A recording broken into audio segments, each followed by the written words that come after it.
Et salut les gens, comment ça va ? Ça va bien. Ça va bien. Ouais, moi aussi. Bienvenue dans l'horreur du dimanche, le podcast le podcast qui ne fait pas plaisir, mais qu'il faut bien écouter une fois tous les 15 jours, le podcast des films qui font doumer, le podcast... Merde, j'ai écrit insérer une rime en ou. On garde. Le podcast du frisson mou. Bouh. Waouh.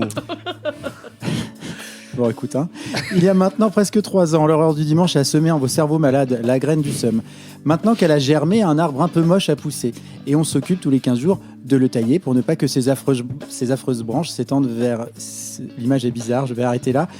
Non, mais vers où ? Vers quoi ? On veut savoir, en fait. Mais vous avez compris, ou pas d'ailleurs, le thème du jour, c'est celui de la graine de la céréale.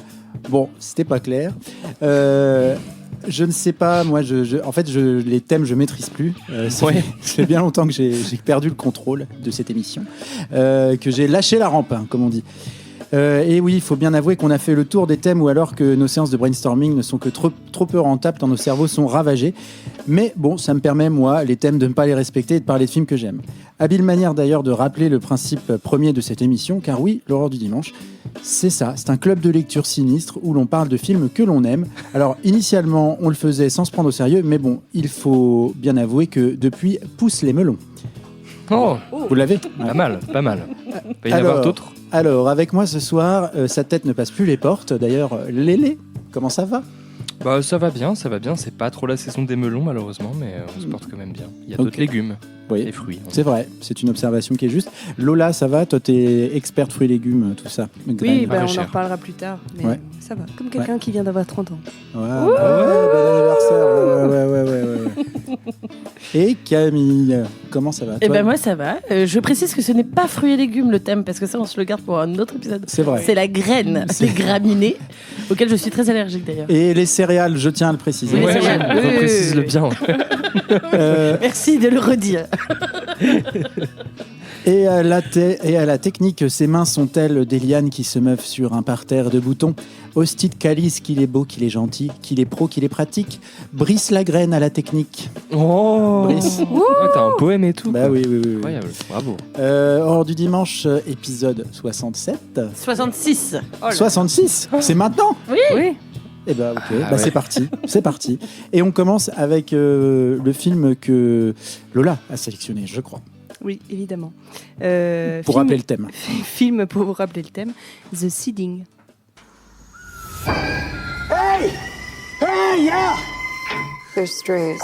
I'm stuck down here! Do something, please! Pull you out! Hey! What are you doing? What did they do to you? You live in a hell, woman! Held hostage by children! Help me! I could take care of you. I want my life back! Get me out of here!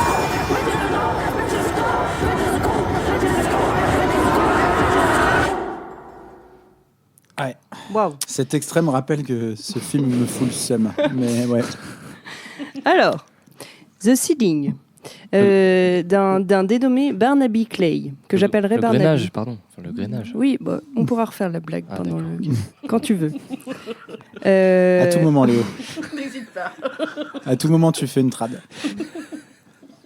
Non, un film états-unien qui est sorti en 2023 avec peu d'actrices. J'ai nommé Scott Hayes dans le rôle qui n'est pas nommé Wyndham Stone, où en fait il y a un plan sur sa carte d'identité à un moment qui nous permet de le savoir, et Caitlin Schill qui joue Alina, qui je crois pareil n'est pas nommée du film, mais en tout cas qui a un prénom. Et enfin dans le rôle du trou, un canyon de l'Utah. Et non pas Marc. Ça n'a rien à voir. Elle est très bien. Ouais, elle est bien. Attention, je l'avais pas vu venir, mais Camille, elle est... Oui. Ouais, prête pour l'épisode. Elle est au niveau, là. Horrible. Bon, je vous raconte un petit peu de quoi ça parle. Donc, un homme part dans le désert pour photographier une éclipse solaire. Sur le chemin pour retourner à sa voiture, il tombe sur un jeune garçon qui dit être perdu. En bon samaritain, Oula, ce mot est compliqué à dire.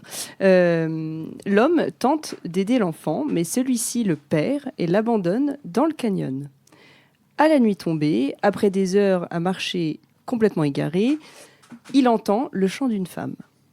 Celui-ci le guide jusqu'à une cabane de tôle dans le fond d'un trou. Et, tel un marin envoûté par le chant d'une sirène, l'homme descend dans le trou de la dame, sans se demander s'il pourra un jour en ressortir. Eh ben, ça met en avant une symbolique que je n'avais pas captée. Ah bon? Sans blague. C'est ouais. Les cordes sont quand même assez épaisses. C'est Ouais, ça. mais tu sais, moi. Et je le comprends chant vite, ressemble à Billie Eilish, moi je trouve. Mais il faut m'expliquer. On longtemps. dirait Ah oui. un inédit. Ah oui. Donc, avant de parler du trou et de tout ça, un petit mot d'abord sur le lieu que je citais dans le casting, mais qui, sérieusement, est vraiment un personnage à part entière, donc une sorte de nid d'une Gaïa ou d'une Déméter, d'une mère nature, quoi. Vous aurez compris. Ça a été tourné donc dans un gros virage d'un canyon du sud de l'État de l'Utah. Il y avait une entrée et une sortie en vrai, je tiens à préciser, c'était pas si C'était pas compliqué. un vrai trou. Voilà, mais en post-prod, ils ont effacé le trou pour le transformer En trou. en utérus rocheux. Ah. T'as capté. Ok. Ah ouais. Ah ouais. Ah ouais. Voilà. Et C'est fou ce qu'on peut faire avec Ah ouais, du c'est cinéma, fou. quoi. Ouais. Ouais. On peut incroyable. faire en post-prod des trous qui sont pas vraiment des trous. Incroyable. Et petite précision pour Thomas, sur la paroi du canyon, à 1 mètre du fond, il y avait des milliers d'araignées qui rampaient partout. Voilà, je tenais Aïe, aïe, aïe. Ah. à ce que tu le saches. Pour Bah, que tu écoute, sois c'est un tout peu ce que plus dans le j'aime. mal. Voilà, les trous, les canyons et les araignées. Voilà. Du coup, pour le film. Alors, j'aime pas et j'aime bien. Ah ouais. J'aime pas parce que, d'après ce que j'ai pu lire des interviews de ce cher Barnaby Clay, il n'a pas du tout conscience de tout ce qu'il raconte dans son film. Ah. C'est rassurant. Voilà. Alors déjà, Toujours rassurant ça. on peut signaler qu'il s'appelle Barnaby. Oui, Barnaby. Comme l'inspecteur Barnaby. Exactement. Hmm. Il est anglais.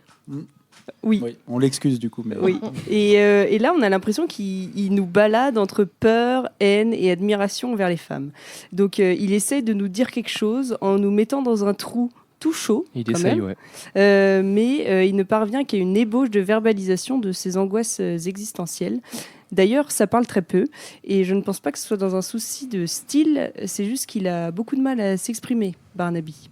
Avec les mots, en tout cas. Parce que les symboles visuels, eux, sont bien présents. Monsieur Barnaby. Et j'en viens au pourquoi j'aime bien.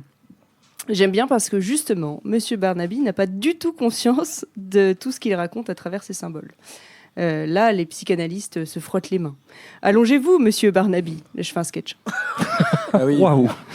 Mais ça, c'est le passage des 30 ans. Oui. Tu verras, Léo. C'est... Tu deviens La vie est un théâtre. Putain, j'avoue, je suis le dernier là. Dès que tu dis un truc, ça devient Radio France. Pardon. C'est l'enfer. Ouais. Dès que tu essayes de faire Tu une peux blague. les... Attends, je sais même pas faire. Putain. Ouais. Les bruitages du truc, là. Ah oui, Du oui, on théâtre. pourrait. Ouais, ouais. Pardon Lola. Oui, donc Monsieur Barnaby, allongez-vous. Vous avez eu l'idée de ce film alors que vous vous promeniez dans le désert avec votre femme enceinte de votre premier enfant.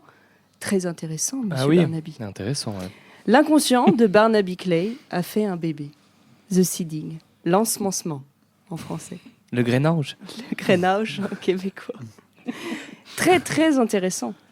Barnaby, ce qui le terrifiait au plus haut point, c'est que sa petite graine ne lui appartienne plus, qu'elle soit utilisée pour un dessein plus grand, qu'il emprisonne et lui coupe la caquette. Ah ouais. Mais go to fucking therapy, Barnaby. Mais attends, ça c'est lui qui a dit ça ou c'est toi qui le dis? Je Là, comprends. c'est plus. moi, mais Ah oui, ok. Oui, c'est oui, oui. voilà. Ok, Ouais, il n'a pas ok. l'honnêteté, Il a pas évidemment. l'honnêteté. Il faut qu'on le Mais dise c'est à pour sa ça, place. c'est quoi. pour ça que j'aime bien. Donc voilà, tous les autres ressorts du film, à mon sens, ne sont finalement pas très intéressants. Ils sont là pour faire un film d'horreur, mais n'étaient pas vraiment nécessaires. Je parle notamment des histoires de cannibalisme, d'inceste, le cycle de la lune, la culture païenne, etc.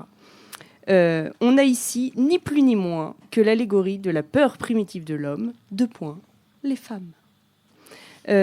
J'aime ça dans le film, j'aime qu'il montre ça parce qu'il le fait justement de manière inconsciente et du coup, quelque part, ça rend le film sincère et vulnérable. Le film est quand même, je tiens à préciser, très méchant avec le personnage masculin de l'homme, Windham. Et bah, ça nous fait une belle jambe parce que c'est un gros nulos et c'est complètement OK.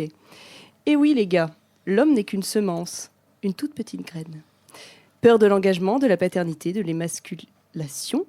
Faites comme Barnaby, mettez-vous tout nu devant un public pour parler de ce qui vous fait peur, c'est bien. Et ça permet de se remettre en question. Et ça peut aussi éviter de devenir un gros mascu haineux, plein d'insécurité, qui m'insultera en écoutant cette chronique. Voilà. Bah ouais. Non, mais moi, j'avais pas tout Film compris. petit budget, je tiens à préciser. Bah oui. Ouais, non, mais moi, C'est comme ça qu'il l'explique. Donc Ouais. c'est pour ça que je dis qu'il était complètement inconscient de ce qu'il mettait dans son film, en fait. Il dit j'avais pas beaucoup d'argent, donc je devais trouver peu d'actrices et un endroit clos. Pas Non, vraiment. mais- Pas vraiment clos, mais clos en post-prod. Bon, ça fait 4 fois que j'essaye de dire un truc. Pardon. Non, mais. En fait, moi, je suis d'accord avec ce que tu as dit et tout, mais moi, ce qui me gêne, parce qu'à la limite, tu sais, c'est toujours un peu. Bah, tu l'as dit, hein, c'est toujours un peu marrant.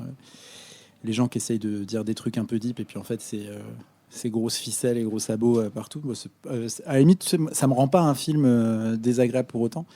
Par contre, c'est vrai que c'est là, enfin, tu vois, que tout le monde ne fait pas. De la folk horror, enfin tu vois, c'est pas parce que tu fais des 3 plans d'insert sur des scènes païennes qui sont d'ailleurs pas très réussies, hein, que tu fais The Wicker Man, quoi.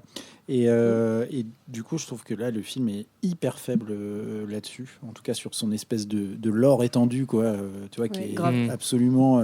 Enfin, je sais pas, non seulement c'est pas crédible, puis en plus je trouve que ça dessert le film en fait. Bah, parce que c'était pas son essence. Mais ouais. Mais après, par contre, je lui reconnais quand même une photo plutôt jolie. Il est très Enfin, beau. c'est plutôt agréable à regarder. Là, je l'ai pas entendu les sirènes Billie Eilish, parce que là, je l'ai maté en 1.5 pour aller plus vite. Parce que je l'avais déjà, mais j'avais déjà vu. Ah, Ah. Donc, c'est parce que pour me je le savais pas remettre. qu'on avait le droit de faire ça. Moi, je mets en 1,10, Thomas, 1,5. Bah là, je l'ai mis en 1.5. J'ai calculé, j'ai dit en 1 heure, tu En tout gagnes cas, 15 on aime le minutes. cinéma, hein, ça se voit. En 1.5 sur mon téléphone, je veux dire. Non, mais non, il est plutôt agréable à regarder le film. Après, c'est vrai que. Ah bah, Ouais. en 1.5, oui, je veux bien. Parce que... Ouais, parce que sinon. C'est vrai que ouais. non, mais c'est vrai que la symbolique est. Elle est lourdingue, ouais. C'est un peu. Et puis le truc des saisons et tout, tu vois, ça se regarde un peu. Tu vois, je sais pas. Ça se regarde un peu faire de la Ouais. folk horror, mais c'est pas de. Bah ouais, moi c'est mon principal reproche au film, c'est que c'est un film concept et que bah en fait t'enlèves ça, il y a pas grand chose et on parle et c'est qu'entre nous on n'aime pas trop le terme elevated et là pour moi le film essaye de faire de elevated, folk horror, il y a 2-3 plans d'insert qui sont vraiment typiques, j'essaye de faire un film d'auteur de genre mais elevated là, l'espèce de truc cosmique avec le soleil et les blibloubs là. Ah oui, il y a ça aussi. Ouais, c'est vrai. et en fait, moi je Bah, la trouve graine, que l'univers, c'est, quoi. ouais, Le Tree of c'est- Life, le mec s'est pris pour, C'est flop, pardon, Parce que Floff. flop, ça veut rien dire. Mais oui, je trouve que c'est assez long, c'est assez prétentieux, je trouve aussi, comme film, et ouais, moi j'ai juste bien aimé en fait les espèces de nature morte qui chapitrent le film. C'est un des seuls trucs que j'ai vraiment bien aimé, je Les pense. insectes. Ah oui, Ouais. d'accord. Il y a des natures mortes que je trouve hyper jolies Ouais, et sur, très les, cool. sur les breakfasts Ouais. avec les oiseaux morts, là. dans Ouais, le set. avec Bah, ça, il l'a tourné décomp- dans son garage après le tournage. Bah ça c'est très bien, c'est super. Très bien. Le reste, ouais, je suis pas trop accroché, moi, j'avoue. Du coup, le budget servait à rien. Ouais. Et oui, alors moi je me suis demandé si c'était pas un. Parce que je crois que c'est son premier long, il me Oui. semble. Hein. Et je me suis demandé si c'était pas genre ce dont on avait parlé, il me semble, la dernière fois. En gros, le syndrome du Court premier métrage qui long. devient long. Exactement, qui en fait tire une histoire sur la longueur.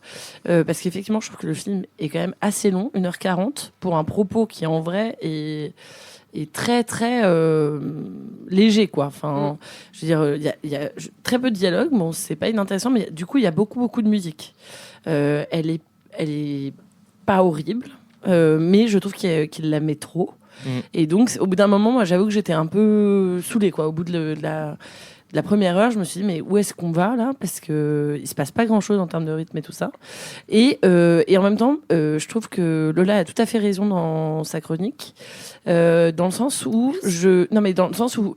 tu vois, je trouve que ce qui est assez plaisant, c'est effectivement de voir un réalisateur empêtré dans ses angoisses sur toujours ce putain de fantasme de la femme qui va voler la semence, quoi. Ouais, clairement. Mais c'est ça que j'aime bien. on arrive quand même dans une époque où les femmes n'ont quasiment plus besoin d'avoir des rapports avec des hommes pour procréer. Et là, mais ça va être la panique à mort. Parce que... Non, mais c'est peut-être ça. Oui, je pense que Barnaby, là, il va pas s'en remettre. C'est peut-être ça qui est l'angoisse, tu vois. J'ai un peu l'impression. Mais... moi, j'ai l'impression que c'est toujours cette vision d'une femme qui vient et qui vole le sperme de l'autre et qui ensuite devient monstrueuse et méchante et blablabla. Effectivement, go-to-thérapie. Mais après, c'est... Enfin, effectivement, il y a des espèces d'arcs qui sont lancés et qui ne vont nulle part, l'espèce de dark guerre des boutons dans le Far West là, avec des personnages qui sont censés faire peur mais qui en fait font pas peur du tout. C'est juste des mecs avec des dents du coup je trouve que c'est un peu c'est un peu bizarre oui. C'est un peu bizarre et puis d'un seul coup effectivement j'arrête de dire effectivement arrive l'inceste qui est jeté comme ça mais je comprends rien mais bon, ça ne m'a pas fait hurler devant mon ordi de rage, donc c'est pas mal. Non. Voilà. Après, c'est peut-être... si vous commencez à regarder des films d'horreur, je pense que le film est plus facilement regardable en mode justement Elevated, où tu vois des trucs un peu différents et tout, mais... Oui, alors moi je trouve que ça ressemble vachement... Enfin, je pense que ça regarde beaucoup du côté de Midsommar. Oui, plus que The Wicker Man. Ou The Witch même. En vrai, qu'est-ce qu'il fait, notamment avec ces espèces de peintures là de. Je veux dire, le mec, ça prend 2 secondes de comprendre ce qui se passe. Manière de traiter l'angoisse de la paternité et peut-être la misogynie, tu vois. Quand Ari Aster le fait dans Midsommar, tu vois, c'est beaucoup plus convaincant parce que il a un personnage il a un personnage de misogyne, quoi. Enfin, tu vois, bien sûr. Le mec de Florence Pugh là, qui est hyper comment dire, qui réunit, qui fait la synthèse de toutes les angoisses possibles et imaginables autour de cette thématique-là, et du coup qui sert vachement dans le film, et il en fait un truc, tu vois, il le met dans des situations qui sont quand même hyper dérangeantes, voilà. Là, tu sais, t'as un peu l'impression qu'effectivement il est bloqué avec ce truc-là et qu'il sait pas trop quoi en faire, donc il l'enferme dans une cage et tout. Et alors moi, ça me met toujours un peu mal de voir des gens enfermés dans les films. Je sais pas pourquoi, c'est un truc, on regarde des horreurs tout le temps, mais ça, c'est, je sais pas, c'est même quand le film est pas hyper bien fait, c'est un truc qui me met mal. C'est pour ça, je crois que ça me met pas bien. Et du coup, il fait ça, et une fois qu'il a fait ça, en fait, tu vois, il y a plus grand chose à en faire, quoi, tu vois, de ce perso. Et il y a c'est un film qui a du mal à recréer des enjeux autour de la situation initiale qui crée au bout de 10 minutes, quoi.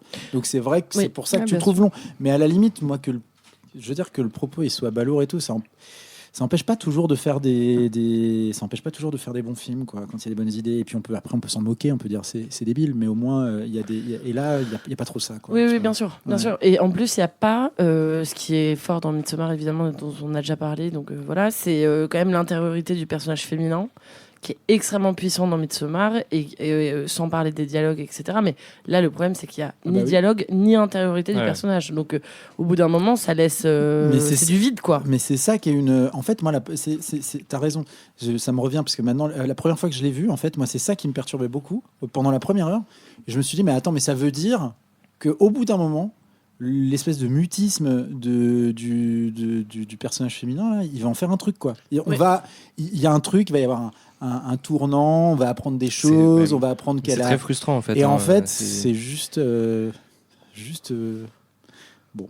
Oui, il l'a fait parler uniquement pour qu'elle s'extasie devant une vidéo YouTube, ou une vidéo de son appareil photo, là, voilà, c'est ça. Parce qu'elle adore la pop musique, apparemment.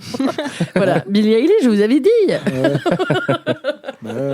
Non, mais oui, mais je l'aurais dit, mais ce qui est intéressant dans ce film, quand on réfléchit un tout petit peu au-delà des enjeux gros sabots qu'il présente, c'est vraiment, justement, moi je trouve, pour avoir écouté beaucoup d'interviews de Barnaby Clay, qui sont pas hyper intéressante. Mais en fait, je le redis, mais Putain, il y a... mais Barnaby, quoi. Non, mais il y a une vulnérabilité chez ce monsieur qui reconnaît volontiers que c'est sans doute un peu sa psychanalyse, que c'est sans doute un peu... Il arrive à dire, quand on lui pose des questions par rapport à sa paternité, il arrive à dire, bah oui, peut-être que j'ai fait un film là-dessus finalement.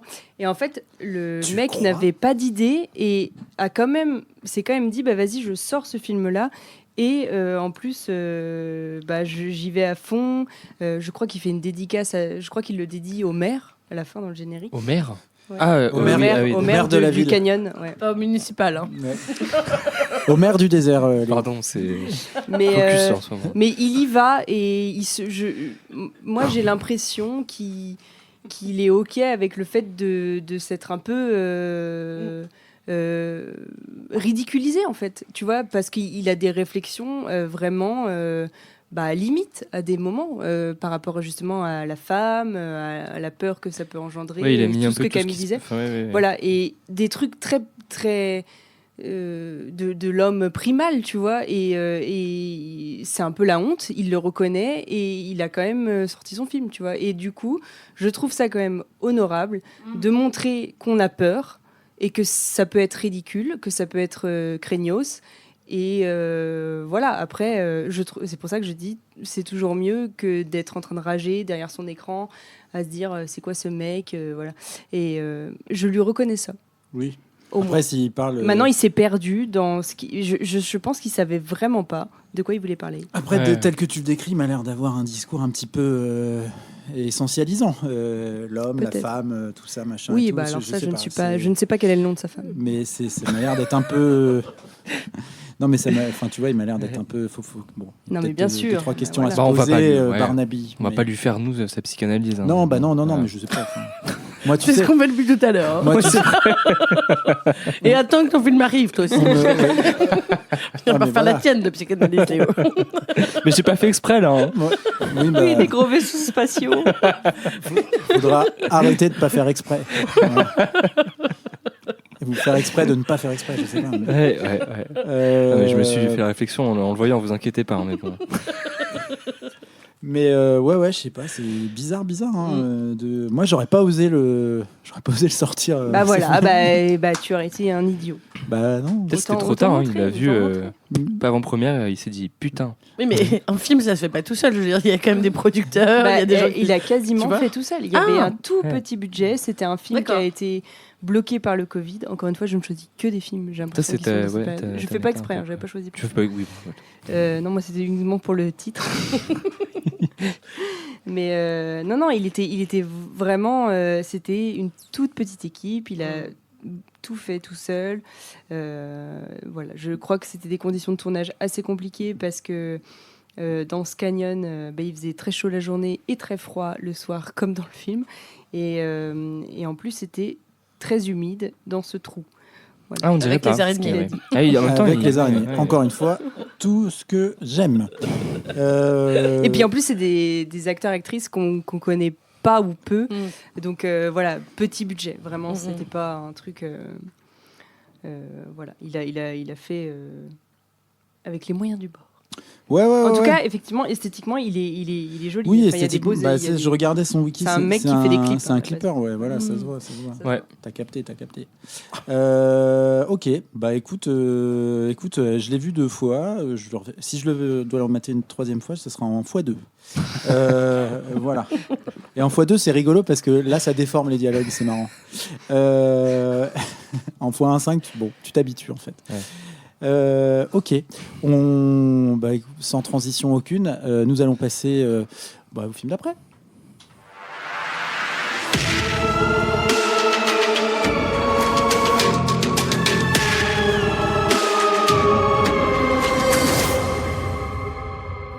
Et le film que j'ai choisi pour ce soir, eh bien, moi, j'ai pas pris le thème au mot, j'ai pensé aux céréales de petit-déj. Donc, j'ai choisi Mysterious Skin.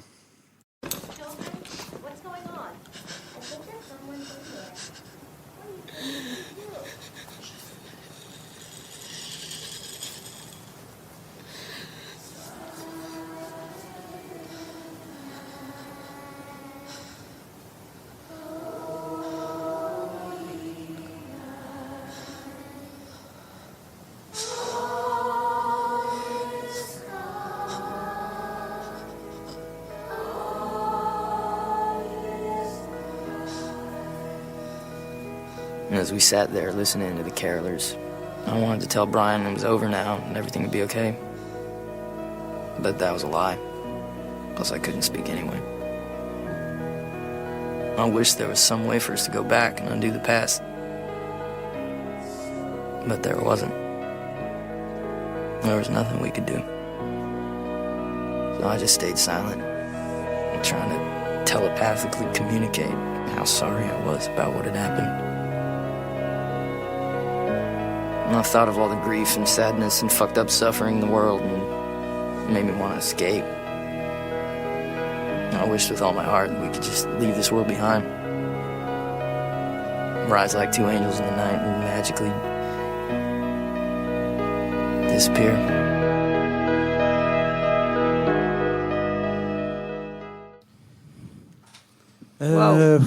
Les frissons, hein. Ouais. Donc, Mysterious Skin, c'est un film de Greg Araki. C'est peut-être le film de Greg Araki qui sort le plus de son, on va dire, de ses habitudes de travail, bien que ça reste tout à fait dans la droite lignée de ce qu'il avait produit avant et de ce qu'il va faire après. Donc Greg Araki, on a déjà parlé, on l'a déjà présenté. C'est un réalisateur très important. C'est un réalisateur états-unien qui est très important pour, disons, on va dire la génération d'avant moi et la mienne, et qui probablement va refaire un film là qui va sortir, on l'espère cette année en 2026. Donc c'est adapté, c'est un film qui sort en 2002, donc il est déjà quand même assez expérimenté, Greg Araki, quand il sort Mysterious Skin. Et c'est adapté du roman du roman éponyme, Mysterious Skin, d'un monsieur qui s'appelle Scott Time, roman qui avait assez bien fonctionné à l'époque, en tout cas qui avait choqué beaucoup de gens. Et Greg Araki va mettre plusieurs années entre le moment où il décide entre le moment où il décide qu'il veut adapter ce film et le moment où il le fait, où il se lance dans l'adaptation. Puisque, je le rappelle, mais Greg Araki écrit toutes ces histoires, ce sont que des histoires originales, sauf, alors White Bird, je crois pas non plus, mais en tout cas jusqu'à maintenant, à l'époque, c'était le premier film qu'il adaptait. Et donc il va mettre. C'est sorti en 2004, pas en 2002. Ah ouais, en 2004, pardon. Ouais. Et il va mettre quelques années à le faire parce que, en tout cas, ça c'est lui qui le dit. Il voulait le faire avec suffisamment de moyens. Je pense qu'il voulait le faire avec suffisamment de moyens matériels et peut-être aussi suffisamment il voulait être suffisamment expérimenté, je sais pas, mais en tout cas il est assez flou là-dessus. Mais en tout cas c'est un truc qui l'a longtemps habité. Voilà, donc on retrouve au casting donc Joseph Gordon-Levitt qui est très jeune et un certain Brady Corbet qu'on a vu dans Funny Games, le remake. Et Brady Corbet qui a maintenant une carrière de cinéaste puisque c'est lui qui a réalisé The Brutalist récemment. Oui. Il y a aussi Michel Trachtenberg qui a eu une carrière probablement pas à la hauteur de celle qu'elle aurait dû avoir et qui est décédée l'année dernière, il y a à peu près un an.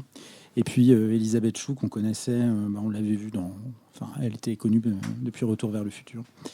Voilà, donc comme je vous le disais, non, je vous le disais pas, mais en tout cas, j'en ai souvent parlé. C'est un film que j'ai choisi ce soir parce que ça s'ouvre sur un plan de céréales et de petit-déj, et c'était le prétexte idéal pour en parler, parce que ça faisait longtemps que je voulais aborder Mysterious Skin, qui raconte... pour le dire assez vite, les destins croisés de deux garçons victimes de violences sexuelles qui se sont fait groomer en fait par leur coach de baseball. Et donc, le film va, en tout cas, retracer, raconter l'histoire de leur reconstruction, chacun de leur côté, et surtout l'histoire de, comment le dire, mais de la réappropriation de leur histoire, en tout cas. Voilà, je l'ai vu pour la première fois assez tard, quand j'étais jeune adulte, et en fait, c'est un film qui a été important, non pas par... Alors oui, effectivement, il y a les thèmes et tout ça, mais je crois que c'est un peu la première fois, j'étais pas super jeune, je sais pas, je devais avoir 18 ans, quoi, et je crois que c'est la première fois que j'ai compris que dans le cinéma, il pouvait y avoir un geste artistique comme ça. C'est un peu le film qui m'a appris ça, ou en tout cas où on pouvait mettre ce qu'on avait à l'intérieur, dans un film. Et donc ça m'avait marqué. Et c'est un film que j'ai revu, je pense, une dizaine de fois depuis. Donc j'ai un peu de mal à en parler de manière complètement objective. Et donc heureusement vous êtes là. Et voilà. Alors c'est un film qui, je pense, si j'essaye de comprendre pourquoi ça m'avait marqué, c'est pas parce que ça me rappelait un épisode de mon histoire personnelle, heureusement, mais c'est parce que je crois que en fait le film parvient à le faire. En tout cas, parvient à nous rapprocher de ses enfants. Parce que c'est un film dans lequel en fait tout se passe du point de vue des enfants, et ce n'est pas un film qui porte un regard adulte sur ce qui se passe. C'est pas, pour le reformuler, c'est pas des adultes qui parlent de victimes et qui dépossèdent en fait les enfants qui ont grandi de leur propre histoire et de leur trauma. Donc c'est ça qui est, je trouve, extrêmement intéressant dans le film, c'est ce point de vue qui est, je trouve, qui fait le caractère pratiquement unique de ce film, parce que je crois pas qu'il y en ait d'autres qui parlent de ce sujet-là comme ça. Et donc après on retrouve des thématiques, et on retrouve des éléments du cinéma d'Araki qui sont quand même qui sont récurrents, et qui là sont, enfin vraiment c'est assez explicite, c'est-à-dire cette histoire de reconstruction, de développement au contact de l'autre en fait en permanence. Alors avec deux manières très différentes de le faire. Il y a le personnage donc qui est joué par Joseph Gordon-Levitt qui se lance assez jeune dans le travail du sexe, et qui en fait la manière dont lui il est raconté dans le film, il fait des rencontres et il en retire quelque chose, il s'expose à du danger, il évolue un peu comme ça. Et de l'autre côté il y a j'ai oublié le nom, Brian qui lui essaye de se raccrocher à une espèce d'histoire alternative d'extraterrestres qui l'ont enlevé, et il va rentrer en contact avec une autre gamine qui a probablement elle aussi été victime de violence, et il va comme ça réussir petit à petit, à force de faire des rencontres, à se rapprocher de ce qui s'est réellement passé, jusqu'à une scène finale que vous verrez, où les deux personnages se rencontrent, les deux gamins. Voilà, c'est d'un point de vue du style, je pense que c'est assez Araki-core, comme on pourrait dire.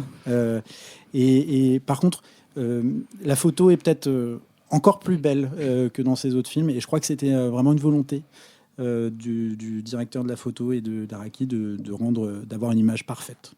Voilà. Et donc c'est vrai que dès le générique d'ouverture, c'est absolument splendide, quoi.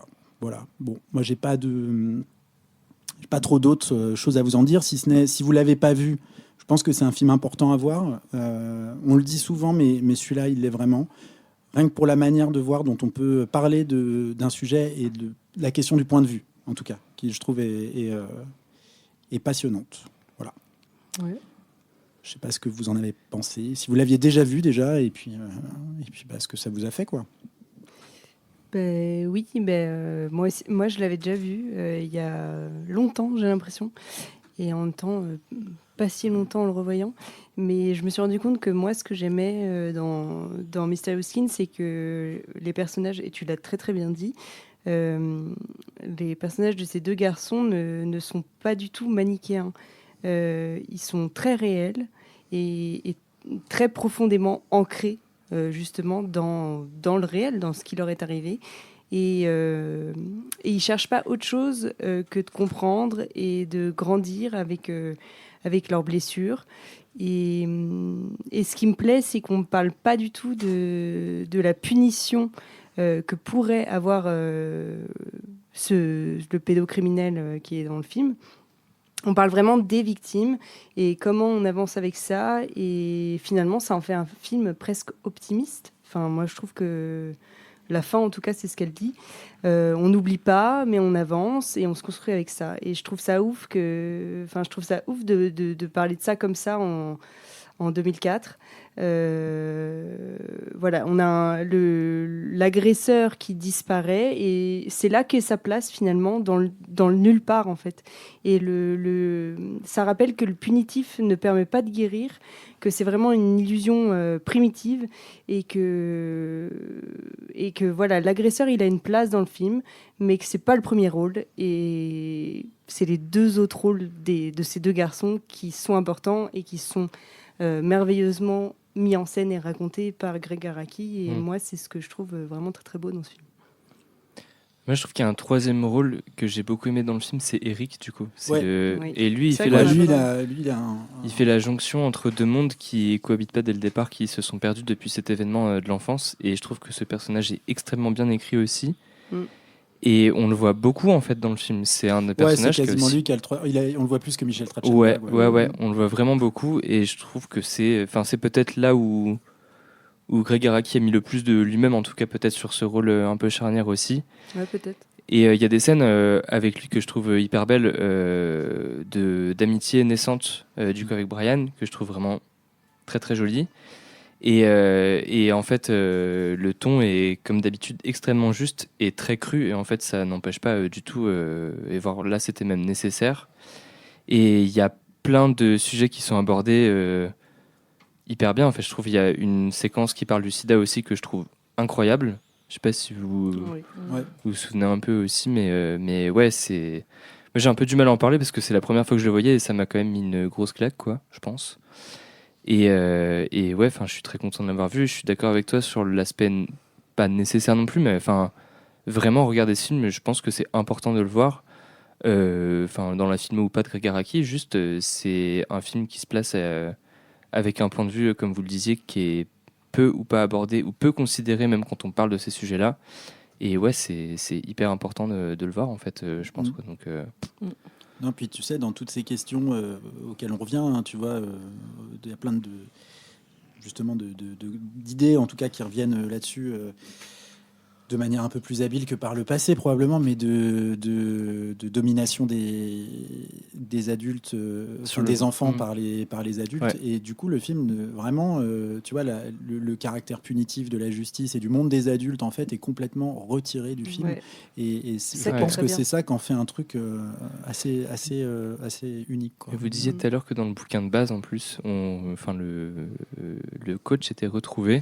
Oui, alors moi, c'est ce que j'ai cru comprendre des interviews des acteurs de l'époque, mais d'ailleurs, des interviews qui sont pas passionnantes, non pas parce que les acteurs sont pas intéressants, c'est juste que je crois que dans les interviews de télé, tout ça, le niveau de questions que tu peux poser au sujet d'un film comme ça, ça reste quand même limité, quoi. Et alors, sur le tournage, c'était bien, tu vois. Donc, c'est assez limité, et donc il parle un peu de ça, mais j'ai cru comprendre ça là-dedans, hein, mais je connais pas, j'ai pas lu le bouquin, et je crois que le film me suffit. Ouais. Même si. Mais oui, je suis d'accord. Enlever la sphère punitive et pénaliste de ce truc-là, c'est très bien en fait. Le monde des adultes, d'une manière générale, je trouve. Oui, moi j'avais déjà vu ce film parce que c'est mon préféré de Gregg Araki. Je l'ai vu jeune, je crois. Je me souviens pas, je pense 15-16 ans, un truc comme ça. C'est mes parents qui me l'ont montré. Je les remercie d'ailleurs. Non, mais parce que c'est un film, je pense, important pour les enfants, les jeunes, les ados, tout ça. Et je me souviens, moi, ce qui est marrant, c'est que moi, c'est vraiment de l'histoire de Brian qui m'avait particulièrement ému, en tout cas que j'ai gardé en tête, quoi. Et je me souviens que pendant la première vision, je me posais la question de est-ce que les aliens vont venir ou pas ? Vraiment, il y avait cette question-là. Il y a du fantastique dans le film. Exactement, parce que il pourrait tout à fait le faire. Oui. Et en fait, je me souviens que j'avais eu une espèce de révélation, mais qui en fait n'est pas une révélation, parce que tout est dit dès le départ, sur la violence exercée par le coach envers Brian. Et à ce moment-là, avec en plus la complicité mais victime aussi, évidemment, de Neil. Et c'est un film qui est d'une intelligence d'écriture absolument incroyable. Comme tu as dit, hyper moderne, parce qu'effectivement, il n'y a pas du tout la figure de la bonne victime.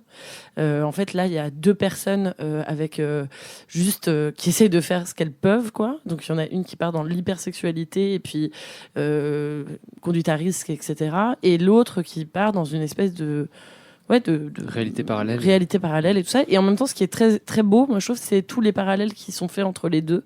Ouais. Des motifs qui reviennent. Enfin, par exemple, Brian, en fait, il explique dès le départ qu'il a eu un trou de mémoire.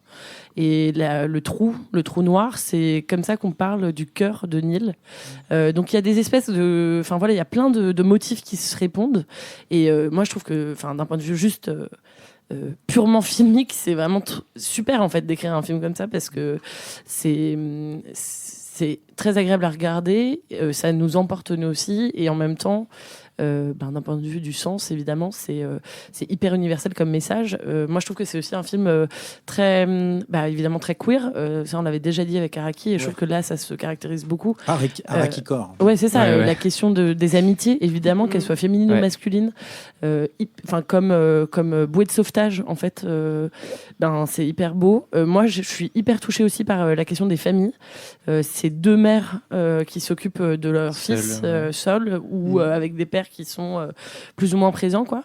Et moi je trouve qu'il y a quand même des indices très beaux et j'aime bien qu'il n'y ait pas de lourdeur là-dessus, sur par exemple la sœur de Brian qui a un regard qui est particulier. Alors soit c'est elle qui a un regard particulier, soit c'est nous qui projetons ça, mais moi je trouve que quand elle revient à la fin, elle le regarde elle sait un truc, elle sait quelque chose, et la mère de Neil sait aussi quelque chose, et c'est pour ça aussi qu'elle on sent une espèce de culpabilité qui n'est jamais exprimée mais qui en tout cas pour moi transpire. Alors évidemment c'est un film à voir, c'est un chef-d'œuvre absolu je pense, mais gros trigger warning VSS, parce que il y a notamment une scène de viol qui est assez insoutenable. Je pense que faut être prévenu quand même. C'est un film difficile à regarder quand tout est montré, tout est dit en fait quoi. Donc, exactement. C'est d'une cruauté et d'une crudité qui est nécessaire, mais bon en tout cas qui peut être choquante quoi. Donc juste attention à ça. Oui. Mais très très chouette, très contente de l'avoir revu. Bien sûr, attention, mais ça reste quand même un film bien sûr, lumineux quoi. Oui. Ouais, moi je trouve. Oui. Du côté de la vie. Ouais. Clairement. On se fait chialer quand même, attention. Mais c'est pas. mais c'est bien, c'est de l'émotion, de la chialade. Voilà. C'est très intense. Oui, parce qu'ils trouvent en même temps la sortie tous les deux. Oui, et puis t'as raison, c'est deux pièces de puzzle qui se rassemblent à la fin et ça se fait naturellement. En plus, cette scène sur le canapé, vous verrez, mais c'est super incroyable. Et il y a toujours beaucoup d'humour en plus là-dedans. Oui, il y a beaucoup d'humour. Il y a toujours des amis incroyables aussi. C'est des looks. Cédric amicaux, trop fan, ouais. Le punk rock années 2000, yeah. Est-ce qu'on trouvera un truc négatif à dire sur Greg Araki ? Non. Pas sur celui-là en tout cas. En tout cas, attendons son film de 2026. Bon, il a fait une merde, Smiley Face, c'est pas bien. C'est pas bien. Peut-être que je le reverrai, je trouverai ça bien. Oui, mais justement, c'est parce qu'il n'est pas parfait, donc ça le rend encore plus parfait. Moi, je trouve que c'est le chef-d'œuvre de Greg Araki. Je pense pas qu'il soit allé au-dessus dans sa filmo, mais je pense pas qu'il ira au-dessus. Voilà. On ne sait pas, n'insultons pas l'avenir. Oui, je veux pas le jinxer. Mais voilà. N'insultons pas l'avenir, mais pour le coup, on peut dire que le prochain film n'ira pas au-dessus de Mysterious Skin. Ah oui, c'est une transition tout à fait.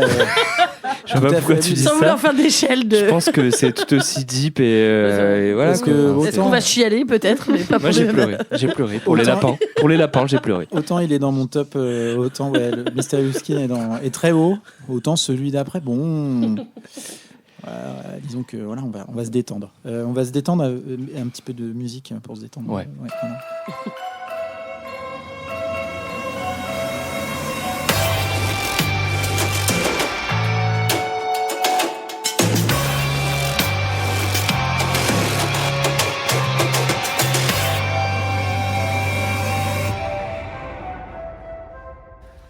Et pendant qu'ils remettent leur casque sur leurs oreilles.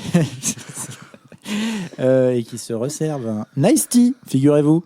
Il fait de la pub à Lipton. Ah merde, ouais. Lipton. Un thé glacé.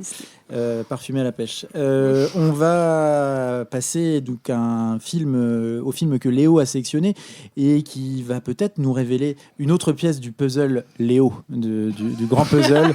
Voilà. Peut-être. Alors, prenez votre puzzle. J'ai pas fait exprès. Pour le moment, vous n'avez eu que les coins. Là, peut-être que vous aurez une pièce qui se met au milieu.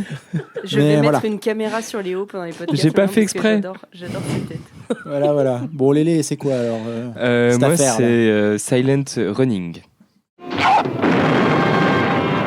Cataclysm in outer space, every moment bringing its own danger as man explores the mysteries of an unknown and limitless universe. Valley Forge, what the hell's wrong? You're moving out, you're accelerating. I've got a premature detonation on dome number 2, and I've got an explosion in the main cargo deck. Now, please advise me immediately.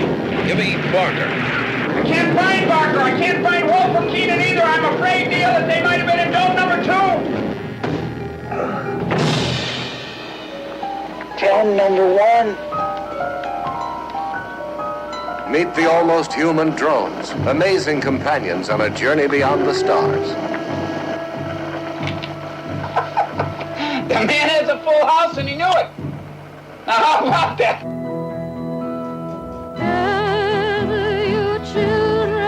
Hear Joan Baez sing Rejoice in the Sun and Silent Running.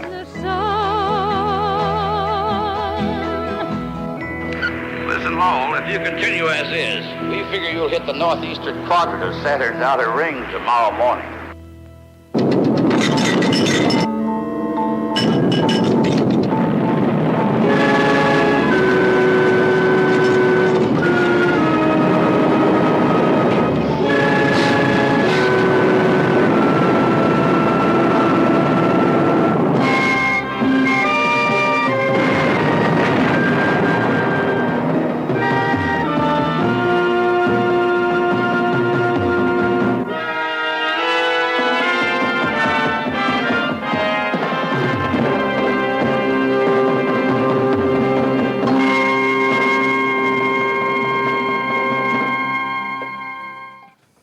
Bah écoute, après tout ce qu'on vient d'entendre, je me dis que je vais peut-être dormir pendant je sais pas, il y a des chars, des explosions, c'est quoi, ouais. c'est quoi Ça c'est- me rappelle le film avec Johnny. C'est un space peplum de l'espace, de l'espace truc, ouais. Et puis C'est quoi le pour film avec quelqu'un Johnny qui... déjà Euh, Ça, moi.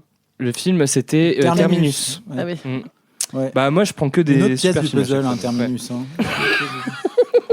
Et qui est peut-être pas si loin de Silent Running en fait. Je C'est pense pas si éloigné. Il y Mais il y a a un plus mood d'explosions Mad Max, dans un peu. Terminus. Oui, et puis pour quelqu'un qui Ouais. aime le son, vraiment, tu nous gâtes les oreilles. Là, Ouais. vraiment, en termes de mixage, on est fort là. Ouais, mais c'est Joan Baez qui a fait les musiques du film et ça claque. Oui, Voilà. c'est vachement bien les musiques. Je commence par dire Enfin, le meilleur truc du film en premier, comme on ça. l'entend un peu trop, mais C'est un peu fort. Ouais. mais c'est bien. Ça chante fort. Au début, c'est bien. La première fois, j'aime bien avec les petits, ouais. avec les petits lapins. Et Puis après, elle revient. J'aime bien. Ouais, ouais. Quand tu t'y attends le moins, tu dis, ah ça y Tu le est, fais vachement bien. il a remis un coup de. Oui, ouais. c'est la voix chevrotante, ouais. Ouais. Silent Running, sorti en 1972, film de science-fiction de William Trumbull. Ah, Trumbull. Trumbull. Trumbull, j'aime bien. Et Trumbull, William c'est très bien. Trumbull, ouais. William Trumbull, c'est pas n'importe qui en fait. Ouais, non, ça c'est vrai. Son nom ne vous évoque peut-être pas grand-chose, mais c'est un énorme kiffeur d'effets spéciaux qui a pensé et conçu plein de scènes de films Ah oui, qui oui, vous sont, elles, forcément familières. Très important le gars. Ouais. Tu nous fais un quiz Non, je vais vous le dire, direct, je vais faire une petite énumération plutôt, c'est mieux. La séquence du portail dans 2001, Odyssée de l'espace, Ah oui, quand même. pour laquelle le man a carrément créé un nouveau procédé de distorsion d'image qui s'appelle le slit scan. Donc bravo, super. Tu peux nous expliquer en quoi ça consiste ou tu voulais juste. En fait, tu découpes la pellicule et t'insères d'autres bouts d'image pour faire un truc qui, comme tu sais, les filtres Snapchat où ça balaye et tu bouges ta tête en même temps. Ok, Voilà. j'ai essayé de le piéger. j'ai Hyper pas bien réussi. Ok. expliqué, Non, je mais pense. il est prof de cinéma, lui ou... Non, je suis prof de brain rot sur les réseaux sociaux. Ouais. Parce que là, le lien entre 2001 Odyssée de l'espace et Snapchat, je l'avais pas vu, tu vois. Ouais, c'est Trumbull. Bah, en tout cas, Trumbull, il étend par la suite son CV avec les effets visuels de rencontre du troisième type. Film pour lequel il a dû refuser de bosser sur Star Wars parce qu'il était déjà dessus, il a dit non. Voilà. Bah oui, mais C'est con, il serait sorti de son pattern film chiant. T'es quoi? c'est Non, mais super, c'est- rencontre du troisième type. Et c'est un peu le. Et 2001, Moi, waouh. c'est En un peu. 2001, j'aime un peu moins. mais bon. C'est un peu le. Non, mais vous êtes des malades. Non mais nous, Eh, moi je déteste 2001. Donc, ben ouais, mais non, allons-y. mais d'accord, mais toi, bon, retourne dans ton canyon. Hein. Non, mais maintenant qu'elle a 30 ans, elle va revenir à la raison, ne vous inquiétez Ouais. pas. Mais Je lui donne 1 an. arrête, je fais que de tenir. Tu vas tout renverser. Non, mais par contre, c'est vrai que je faisais que de me faire la réflexion pendant le film. Ouais. Star Wars, ça sort 5 ans après.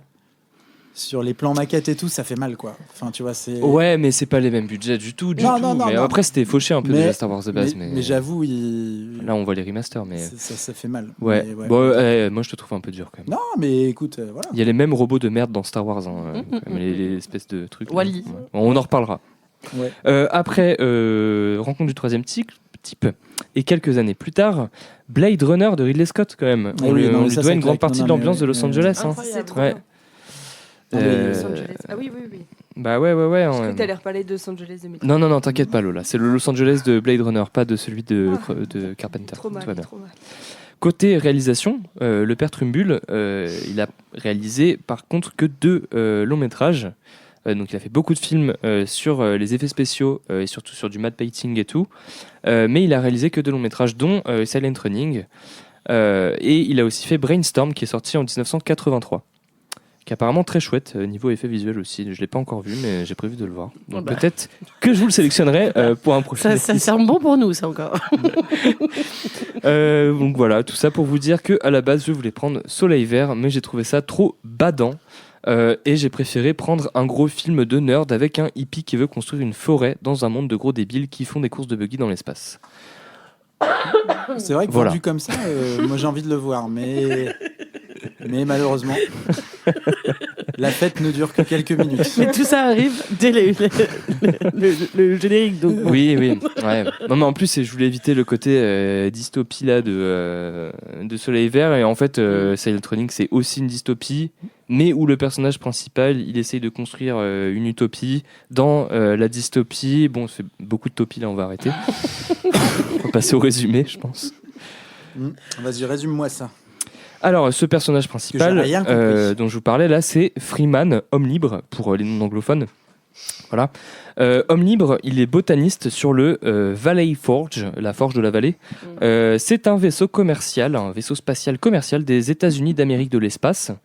Mais ce vaisseau a été détourné de sa fonction principale étant le space capitalisme, pour devenir la dernière graine d'espoir. Ça y est, on raccroche avec le thème.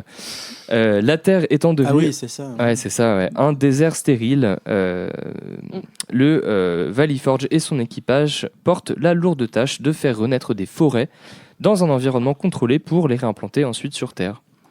L'équipage est composé de Freeman et d'une équipe d'énormes teubés qui n'attendent qu'une chose, être démobilisés de cette mission de merde où il faut s'occuper de plantes à la con et retourner bouffer de la synthé bouffe au pays de la liberté. Ouais, c'est vrai ça. Ouais, mais au moins ils ont des buggy, donc ils sont un peu contents quand même. Et ils jouent au poker et il y a un billard robotique, donc c'est super. Oui, Voilà. qui sait, oui. Il est nul à chier le dont billard l'intérêt robotique, est quand même minime, ouais, Ouais, qui prend 10 fois plus de temps que toi à remettre les boules en place, mais c'est pas grave, c'est le futur. Et leur souhait est vite exaucé car le programme est abandonné. Et oui, les Space USA ont compris que faire du pétrole à partir des arbres, ça prend trop de temps et ça les intéresse plus. Maintenant, il y a et- le Venezuela. Donc... Voilà, exactement. Merci Camille de Oui, lire entre les lignes, de très subtil de ma remettre de chronique. Ensuite, on comprend pas trop pourquoi, mais le commandement ordonne de faire péter les dômes forêts avec des bombes atomiques. Enfin, en pleine mission dans l'espace. Là, j'avoue que c'est le moment où moi j'ai décroché. Et oui, moi j'ai rien Je me suis compris. dit, bon, Minute 3 du coup. non, On fait mais- tout péter. Enfin, c'est quand même incroyable. Moi j'ai c'est- rien compris. J'ai dit, mais quoi? C'est un peu dangereux, il me semble. On non annule tout, on pète tout. Hop. Voilà. Mais c'est la goutte de trop pour Homme Libre. Ils veulent raser ces forêts avec des bombes nucléaires et là, ils deviennent fous parce qu'on touche pas à ces lapins, putain. Lors d'une confrontation à coups de pelle avec Teubé numéro 1, il finit par tuer celui-ci. Il enferme ensuite Teubé numéro 2 et Teubé numéro 3 dans un des dômes, puis active la détonation de celui-ci. À savoir qu'il y a environ 4 dômes. Il lui en reste plus qu'un, malheureusement. Oui, c'est vrai que l'espace c'est pas clair non plus. Non. Oui. Ah, l'espace est mystérieux en même temps. Non, mais l'espace dans le vaisseau. Oui. Enfin bon, bref. Bref. Oui. Homme Libre élabore ensuite un plan pour disparaître discrètement des radars avec le dernier dôme forêt en sa possession. Il est désormais presque seul dans le vaisseau et reprogramme les robots drones pour l'accompagner et s'occuper avec lui de la forêt. Alors le terme drone est trompeur car les 3 robots ressemblent plus à des petites poubelles de bureau. Mais bon, passons. Ouais. Qui disent « je suis un robot ». Enfin, elle parle Ouais. pas, mais il pourrait dire ça. chaque mouvement dit « je suis un robot ». Blip, bloup. Moi, je trouve que c'est vraiment Wall-E First Generation. Ouais, un peu, ouais. Freeman, homme libre, se prend d'attachement alors pour ces petits bouts de ferraille et les nomme Huey, Dewey et Louie, comme Lola, tu le faisais remarquer tout à l'heure dans Picsou, en fait, quoi. Ouais, Riri, Fifi. Riri, Fifi et Loulou. La traduction est FR, apparemment. Ah bah c'est comme dans... Non, rien à voir. Dewey, c'est Dans Malcolm. Malcolm. Ouais, Ouais. c'est sorti après. C'est un hommage. Mais la vie c'est pour facile dans l'espace et dans la fuite, Louis le robot décède. Les pépins ne s'arrêtent pas là, malheureusement. Pépin. Le bref. Exactement. Ouais. Merci. Puisque la forêt fane progressivement et c'est alors qu'on comprend la triste vérité. Freeman est le pire botaniste de l'univers car il n'avait pas anticipé que le fait qu'il n'y ait plus de soleil soit nocif pour les plantes. Oui. Ça, c'est quand même, il me semble, la phase 1. La photosynthèse. Bon, je sais pas qui l'a recruté ce gars-là, mais bon, ça va pas fort. Et même dans les années 70, on le savait. Enfin, je veux dire, c'est quand même pas, tu vois. Bon, du coup, le Boog, il a une idée de génie. Il prend des ampoules, il les met sur des pieds et il éclaire la forêt. Mais quel vrais pieds quel lumière. climax de merde. Mais alors j'étais en colère. Je disais, mais il fait monter la sauce pour que le mec il aille brancher 2 Des spots dans Avec son Joan jardin. Baez qui s'égosille. Mais c'est un scandale, ce climax, c'est un scandale. Je suis désolé. Sponsor par Castorama. Pas compris. J'étais choqué. Aïe, aïe, aïe.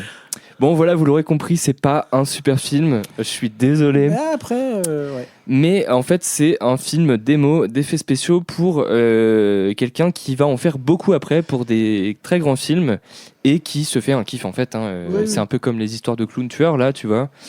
Bon, Ah non, c'était beaucoup mieux. Ah oui, non. C'est un peu plus divertissant quand même. Là, le rythme était quand même. Non, mais voilà, c'est un film de nerd voilà, qui a envie de faire des vaisseaux spatiaux, Oui, oui. des effets spéciaux et qui. Tu peux pas s'est fait une comparer petite cale. Ballando. Ballando. Ouais. C'est Mais pas après, Ballando. ouais. Après, c'est pas. Moi, je trouve pas complètement. Je trouve pas que le film soit nul, hein, pas Ah du non. tout. Hein. Il a des très gros défauts quand même. Ouais, Freeman, il est un peu chiant comme garçon. Déjà, il Mal fait joué, chiant, mal écrit, je sais Alors, pas. bah, Mais ouais. c'est un super acteur. Hein. J'ai oublié son nom. Attends, ça me revient pas. C'est Dern. C'est le. Stéphane Dern. Stéphane. C'est le. Ouais, Bruce Dern. Voilà, c'est le père de Laura Dern. Et c'est quand même un. Bon, vas-y. Allez, je drop. Voilà. Qui se rit à ma blague. Non, mais c'est un super acteur. Moi, je le trouve pas. C'est juste que le personnage qu'on lui fait jouer est quand même un peu chiant. Enfin, tu vois, le gars, sa manière de se confronter à ses collègues, Bah, là, c'est- c'est qu'il tout les est, engueule en ouais. faisant une espèce de discours de. Tout est enfin, un tu vois, peu mou, quoi. Mais genre, bon. c'est un peu gênant au début. Mais après. Je sais pas, moi, là, en fait, c'est juste que de le voir maintenant, je trouve ça un peu intéressant parce qu'en fait, moi, je me suis dit un truc, quand je le voyais, je me disais, en fait, on peut plus faire de films comme ça. On peut plus parce que, en fait, on est déjà. Ce que je veux dire, la catastrophe annoncée par le film et qui vient probablement de la contre-culture, enfin, tu vois, du mouvement des hippies, tout ça. Et Ah tout. ouais. Et la catastrophe annoncée par le film, en fait, tu vois, c'est un truc, ce désastre écologique que ça annonce et tout ça, c'est un truc dans lequel on est déjà. Et Voilà, le film. Si vous vous étiez pas remis de Mysterious Skin, là, bam. non, mais tu vois, c'est juste que c'est en fait ce genre de film dystopique un peu, tu vois, on peut plus vraiment les faire. Tu vois, mais franchement, moi je trouve que le film a un côté très enfantin en fait, sur la vision politique. Ouais, mais c'est non, mignon, mais hein, moi, mais. tu trouves, moi je pense que cette sensation te vient du fait que c'est un film qui est sorti il y a 50 ans et que c'était une, à mon avis, une réflexion qui était valable, tu vois. Oui, c'est clair. Il y a une cinquantaine d'années, ou en tout cas à cette époque-là, c'était quelque chose probablement qu'on s'autorisait à penser, je pense. Tu vois. Et maintenant, je pense qu'on peut plus faire de films comme ça parce que on s'autorise plus à penser en dehors de ce système dans lequel nous sommes enfermés, le néolibéralisme. Et oui. Pardon, mais Tu vois, c'est pas un hasard qu'ils prennent Joan Baez à la bande son aussi. En fait, ce film, c'est complètement dans la période hippie. Mais je trouve ça étonnant moi, de voir des éléments dystopiques dès ce moment-là, en fait, inclus dans le film, et que ce soit le plan de fond. Bien avant les plus grands films qu'on connaisse qui présentent des dystopies célèbres, genre Blade Runner sur lequel il a bossé, c'est quand même pas mal d'années après. Et en fait, c'est déjà un peu défaitiste comme film. Tu vois, le fait de présenter ça comme ça en plein mouvement hippie, c'est déjà un peu enterrer le truc dans l'œuf, quoi. Enfin, je trouve, dans la graine. Mais bon. Oui. Mais bon, c'est plus, on n'est plus en. Oui, mais bon, c'est vrai qu'on est un peu des années 70, c'est un peu le déclin de la contre-culture et tout ça. Et donc, oui, le film s'inscrit là-dedans, mais en tout cas, voilà, moi j'ai trouvé ça intéressant, en tout cas, de ce point de vue-là, de dire que c'est des trucs qu'on s'autorise plus, qu'on fait plus, qu'on peut plus faire comme ça. Voilà. Ce qu'on fait plus, c'est les combinaisons spatiales en velours côtelé aussi. Oui, ça c'est. Ouais. Ça tient chaud. En pilou, tu veux dire. Le baby gros. On dirait le truc éponge là. Ouais. Oui, effectivement, je pense qu'on fait plus de films comme ça, comme tu l'as dit, par rapport à des scénarios qui sont moins envisageables aujourd'hui, malheureusement. Mais aussi parce que je pense qu'on ne peut plus faire de films où le passage à l'acte se passe à la 10e minute, quoi. Oui. Et où après, il reste quand même 1h20. Et tu te dis, mais d'accord. Il y a un problème de rythme. Hein, oui, non, mais, moi, j'ai pas compris, genre, parce que ce qui est quand même vachement bien dans le film, enfin, le point positif pour moi, c'est vraiment le décor. Ouais, c'est trop cool. C'est trop marrant ce décor. On dirait vraiment des Lego. Et ça, pour le coup, ça marche encore. On dirait des Lego grandeur nature et c'est assez amusant. Moi, je trouve ça plutôt beau en plus avec ces espèces de demi-sphères. Comme des plateaux là avec des petits lapins sphères dedans. Dans lesquelles il y a de la lapins. nature et puis des petits lapins et puis plein de trucs mais par contre il faut un peu exploiter ça, quoi. Tu peux pas faire au bout de 10 minutes le héros qui tue son collègue qui l'emmerde là. T'es là genre bon bah d'accord, enfin c'est quand même très rapide, quoi. L'ordre des États-Unis de tout faire exploser dans l'espace, bon sans parler du bien fondé de cette idée finalement. mais c'est quand même ça intervient à la 8e, quoi. C'est parce que moi, ce que j'ai compris, c'est que lui, la tirade qu'il fait, c'est autour de la nourriture notamment. Parce que tous ses collègues mangent des trucs complètement la synthé bouffe, des cubes de nourriture synthétiques, et ça va très bien pour eux comme ça. Hein. Donc c'est un peu la semaine du goût. Et lui, il est en train de hurler parce qu'il a un bon melon et qu'il veut leur montrer à quel point le bon melon est quand même supérieur au truc synthétique. Manifestement, ça ne marche pas. Oui.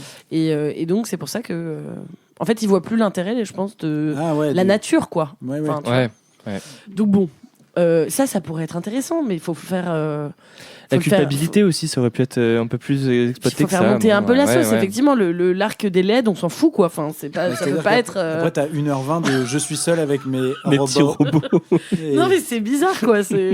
Mais bon, c'est amusant. Et en termes d'esthétique, moi, je trouve. Alors, j'ai eu l'impression de retrouver des trucs de la série Fallout.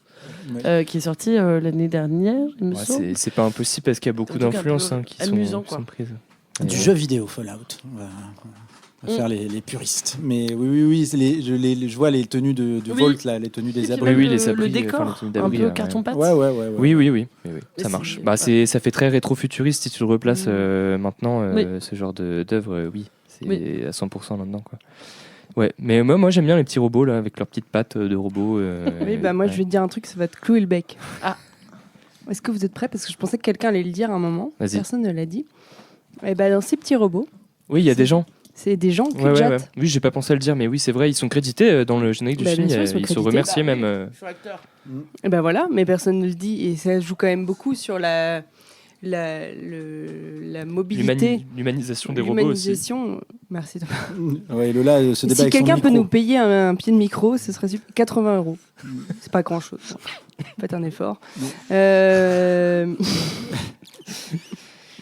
Non, oui, j'avais noté ça et j'avais noté c'est chiant, mais pour un film avec un seul personnage, c'est pas si chiant.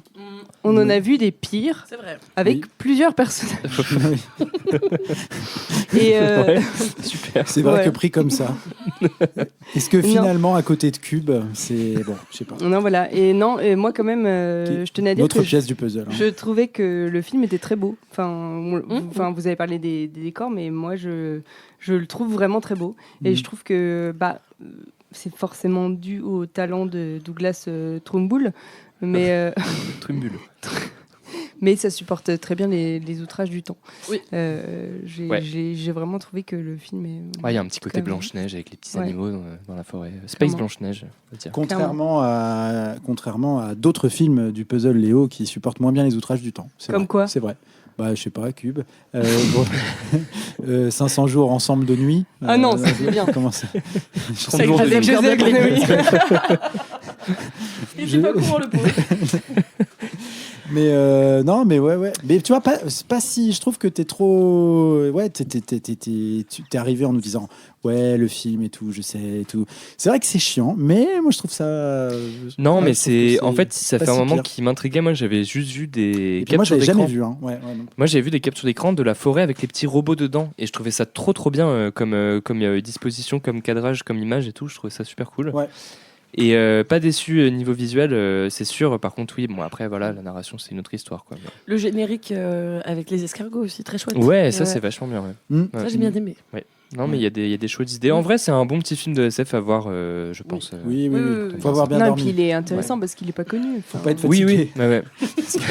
Moi, je t'avoue que j'ai piqué du nez.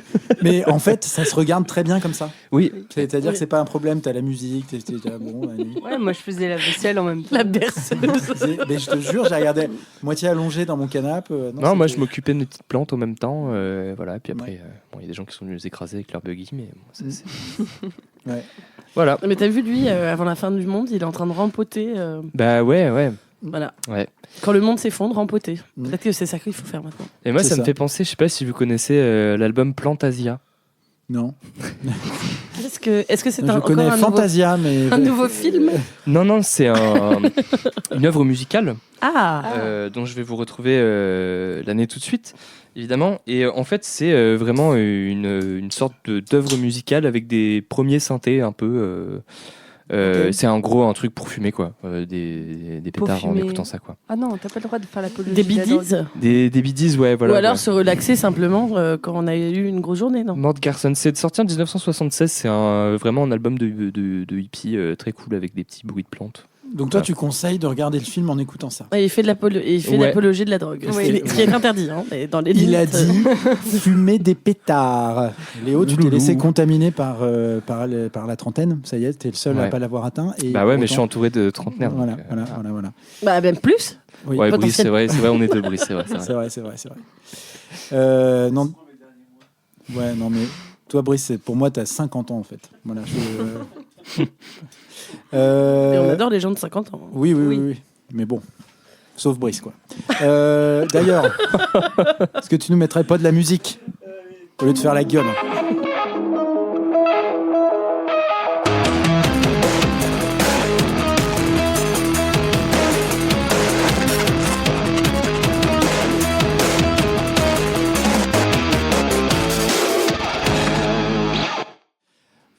Et on va clore cette sélection, cette heureuse sélection, par le film le plus fun de la sélection, parce que c'est celui qu'on met à la fin en général. Donc c'est le film de Camille. Bah, Camille, je te laisse. Voilà, maintenant, Ce qui est assez étonnant d'ailleurs. débrouille-toi. Oui, moi je vais vous parler de Tom à la ferme.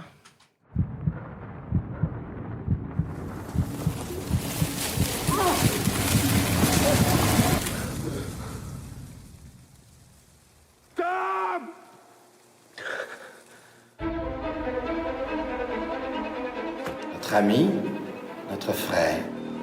Allô? On peut se dire, ah, il est parti. C'est injuste. Moi, c'est Tom, c'est moi, Tom. On était comparses. Je savais pas qu'il y avait un frère. Ton chum, il a menti à sa mère, OK? Mais tu penses-tu qu'il t'a pas menti à toi aussi? Je savais que tu débarquerais.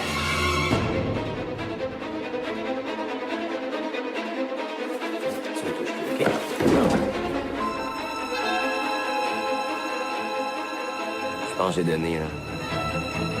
Tu pars pas de site avant d'avoir tout arrangé.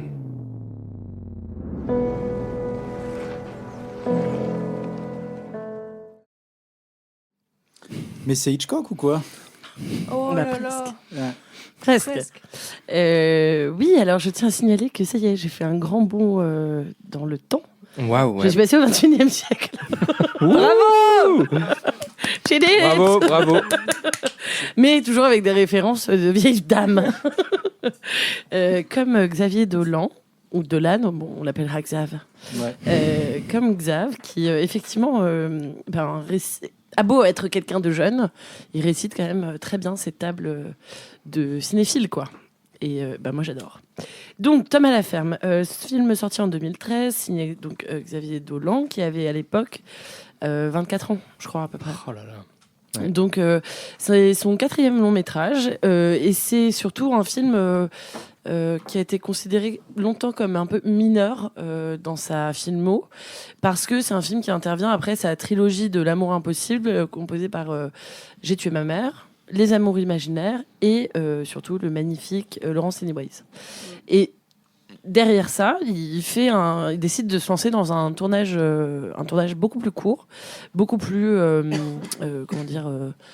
dynamique, parce que en fait, il est aussi très préoccupé par son idée d'avoir un projet à Hollywood. C'est la vie de J.F. Donovan, je crois. Ouais, je ne l'ai pas vu, je dois le confesser. Parce que je l'ai pas vu non plus. J'avais peur que ça soit raté. C'est avec Jon Snow. Oui, avec Jean Neige. Et donc, c'était très long à monter ce projet. Et du coup, dans l'interstice, il décide de se lancer avec Tom à la ferme. Alors, on a l'habitude avec Xavier Dolan, il fait à peu près tout dans le film, dans le sens où il le réalise. Il joue le rôle principal, donc Tom, et il monte aussi. Il a coécrit le scénario, parce que le scénario de Tom à la ferme, pour le coup, c'est une adaptation d'une pièce de théâtre qui est signée par Michel-Marc Bouchard, qui sera aussi, je crois, l'auteur à l'origine d'une pièce de théâtre qui a inspiré la série signée par Xavier Dolan plus tard. Ah ok. Ah ouais. Enfin, assez récemment, là. C'est son dernier travail. Donc voilà. Donc, comme je vous ai dit, Tom est joué par Xavier Dolan, mais il y a aussi, au niveau du casting, Pierre-Yves Cardinal qui joue Francis.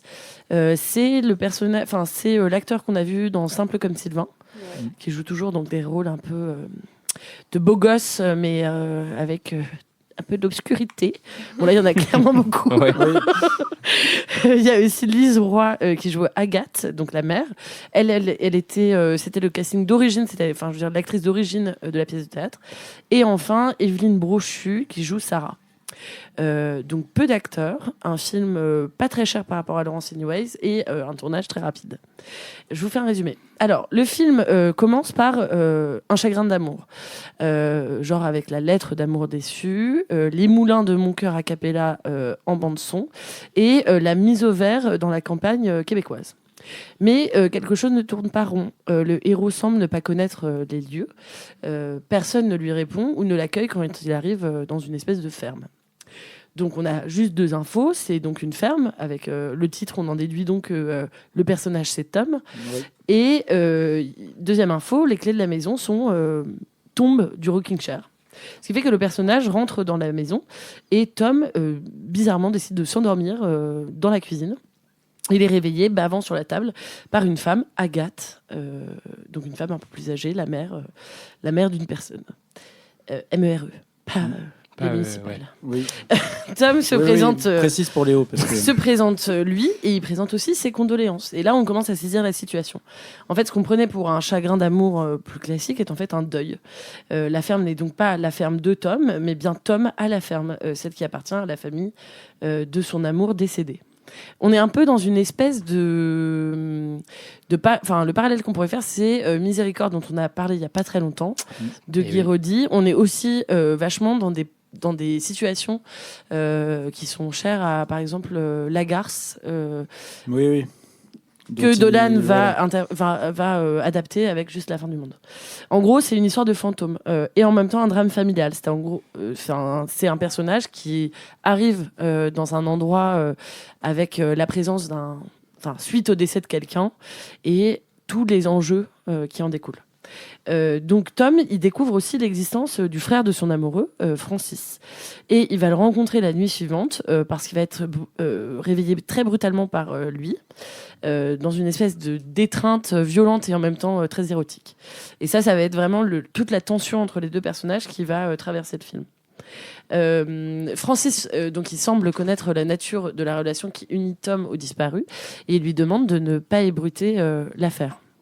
On est aussi donc évidemment face à la question des récits homosexuels qui sont elliptiques, avec le coming out qui parfois n'est pas fait auprès de la famille et qui, au moment du décès de la personne, se pose toujours la question de ce secret à garder ou pas.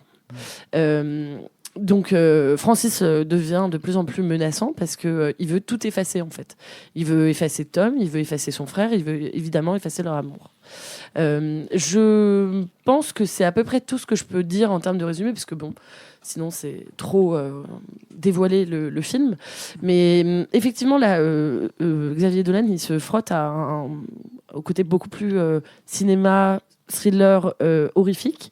Il y a des références qui n'en sont pas vraiment selon lui, parce qu'il explique qu'à l'époque il n'avait pas vraiment une culture cinématographique très importante, notamment de Hitchcock. Il avait vu uniquement un Hitchcock. Bon, moi je trouve quand même qu'avec Psychose il y a une citation directe avec une scène de douche là. Oui. Bah, c'est peut-être le seul qu'il avait vu.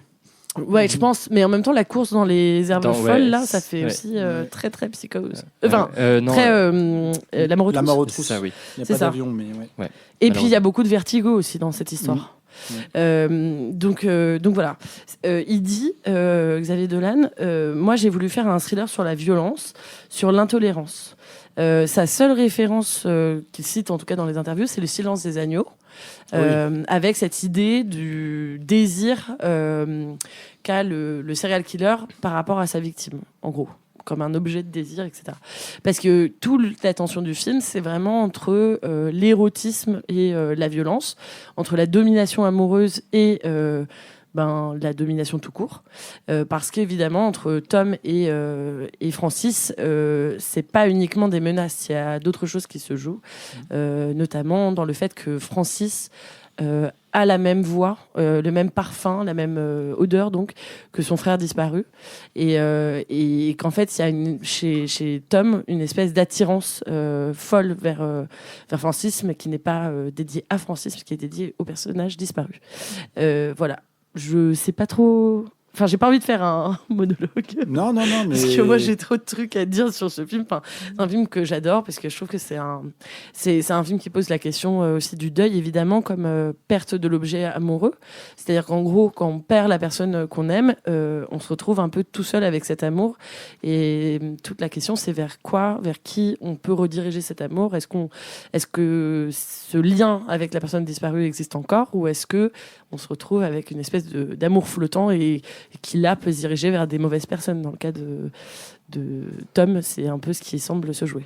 Donc voilà. D'amour fantôme. Exactement. Qu'est-ce que vous en avez pensé ? Je ne sais pas si vous l'aviez déjà vu. Et ouais, moi je l'avais déjà vu et c'est rigolo parce que j'en avais un souvenir beaucoup plus violent. Et je pense qu'après 66 épisodes de l'horreur du dimanche, il en faut beaucoup pour me choquer maintenant. Et du coup, en le revoyant, je me suis dit waouh, ok, intéressant. C'est toujours un film que j'aime énormément. Maintenant, qu'est-ce qui me marque et surtout, en fait, ce qui était intéressant, c'est qu'est-ce qui m'avait marqué en 2013. Ouais, c'est ça. Donc, parce que moi, je l'ai vu à sa sortie, donc j'étais très jeune. Mais je comprenais pas pourquoi. Moi, je me souviens que c'était un film, j'en étais sortie en colère parce que je comprenais pas pourquoi le personnage de Tom restait. J'avais du mal à saisir tous les enjeux de cet amour malade, perverti. Et aujourd'hui, c'est un film que je trouve toujours évidemment dur, enfin choquant, mais finalement là je vois toutes les subtilités de la mise en scène de Xavier Dolan, parce qu'on est en Gaule. Oh putain. Elle l'a dit. Non. Oh putain. Oh là là. Ouais, c'était pour vous faire rigoler. Non mais voilà. M'étouffer. Ouais. Ouais. Thomas me fustige de regard. Ouais. Non, mais là, on voit toutes les. Enfin, là, moi, je vois tous les détails symboliques dans sa mise en scène, et je le trouve plus choquant, mais d'une beauté un peu douloureuse, enfin très douloureuse d'ailleurs. Et j'ai vu plein de trucs qui parlaient. C'est un film de déni, évidemment. Et tu vois, par exemple, la scène où Francis lui casse ses lunettes au moment de la rencontre. C'est pas juste on lui casse ses lunettes et c'est rigolo de montrer qu'on lui a cassé ses lunettes. C'est une scène où on lui montre qu'il va devoir voir flou pendant tout le reste de l'histoire. Et c'est que des petits éléments comme ça que je trouve... je sais pas si c'était présent dans la pièce de théâtre d'origine, mais en tout cas, là... plein de petits détails que je trouve très très bien amenés.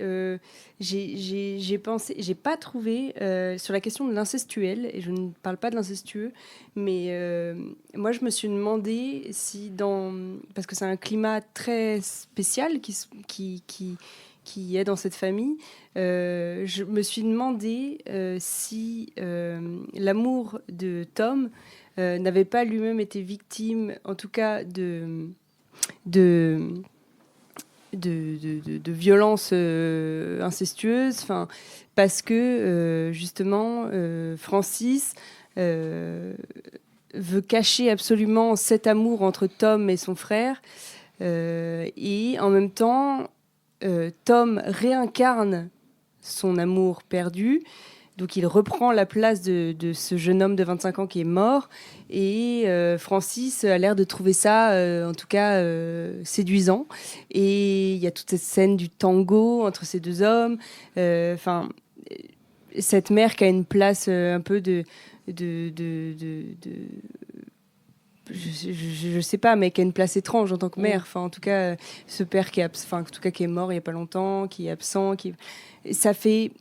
Il y a beaucoup d'indices qui nous montrent que c'est une famille qu'on n'a plus envie de voir, comme si s'y était passé des trucs sombres auxquels on n'a pas envie d'être associé. Le taxi qui s'arrête au bout du chemin, qui dit non, moi je vais pas là. Le barman qui explique qu'il s'est passé quelque chose. Les médecins aussi. Les médecins. Il y a beaucoup de petites touches comme ça qui viennent nous sous-entendre que cette famille n'est pas juste une famille à la campagne qui est en galère financière dans sa ferme et qui a perdu un de ses membres à 25 ans, très jeune. Il y a beaucoup de trucs, de petites touches comme ça que je trouve très intéressantes et que j'avais pas vues pendant mon premier visionnage. Et peut-être que ça parle pas du tout de ça, en vrai, je sais pas, j'ai rien trouvé sur cette question incestuelle, mais en tout cas, je trouve que ça se questionne, et si c'est le cas, je trouve ça magnifiquement amené, et voilà, c'est très juste, c'est très... un peu comme... c'est pas comparable à Mysterious Skin, mais c'est des grandes questions comme ça qui sont très difficiles à aborder dans le cinéma, et là, je trouve ça... très intelligent et très pudique, et en même temps très respectueux des victimes, et voilà, après je sais pas trop si c'est si toi t'as des infos plus particulièrement sur le caractère incestuel. De toute façon je pense qu'il y a un sujet là-dessus, sur le fait de la mère, de toute façon, qui demande à cette personne qu'elle ne connaît pas de dormir dans le lit. Oui, puis même avec Francis aussi. Francis qui rentre dans le lit et qui le secoue, etc. Évidemment, il y a un jeu qui se fait autour, en tout cas, de ce frère disparu. Ça va être Guillaume, on ne sait pas trop. Sur la vision de la famille dans la communauté autour, en tout cas, moi je trouve que l'accent il est mis aussi surtout sur les non-dits et la violence que ça représente en fait aussi. C'est c'est toutes ces strates de non-dits qui font qu'on aboutit à des situations comme ça, et ça je trouve ça très bien montré, tu vois, genre. Le fait qu'il soit obligé d'insister très lourdement auprès du barman pour avoir un premier semblant d'histoire de qu'est-ce qui s'est mal passé, de pourquoi Francis n'est plus accepté dans ce bar, et de savoir qu'en fait ces histoires elles sont vieilles, et qu'il y avait déjà les mêmes non-dits, les mêmes problématiques, le même déni des dizaines d'années auparavant. Le fait que la médecin fasse une réflexion sur le fait qu'il loge chez ces gens et qu'il faut qu'il fasse attention globalement, quoi. Et c'est vraiment toutes ces strates de non-dits qui participent aussi à la construction de l'histoire et de la violence des personnages, quoi. Et ça, je trouve que c'est hyper bien fait, en tout cas. Ouais. Ah mais waouh, vous êtes Vous êtes psychanalyste là. Bon, on ce a soir, bossé, hein. Non mais j'ai l'impression. C'est le son de la d'être- graine. En dehors de ça, le film se regarde très bien. Il est très chouette à voir et il est Ouais. pas du. Enfin, tu t'ennuies pas. C'est non, le bien film mené. est vraiment bien fait. Hein. Moi, moi, j'étais sûr de l'avoir vu, je l'avais pas vu. C'est fait partie de ces films dont j'avais tellement entendu parler tu l'avais pas vu ? Ah ouais, et en fait, j'étais persuadé que je l'avais vu. Et en fait, assez rapidement, je me suis rendu compte que non.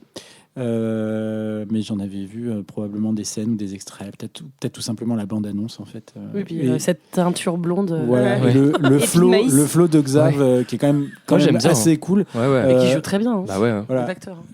Après, alors, encore une fois, il y a c'est des trucs, tu vois, c'est pas pour dire que j'aime pas et tout. Moi, j'ai bien aimé, j'ai beaucoup aimé le voir. J'ai pris beaucoup de plaisir. En plus, il y a une espèce il arrive à mener, à en faire un film, un thriller hyper convaincant et c'est un peu dommage, je trouve. Alors, j'ai pas vu toute la filmo, j'ai pas vu les derniers films de Xavier Dolan, mais je trouve ça dommage qu'il n'ait pas plus creusé cet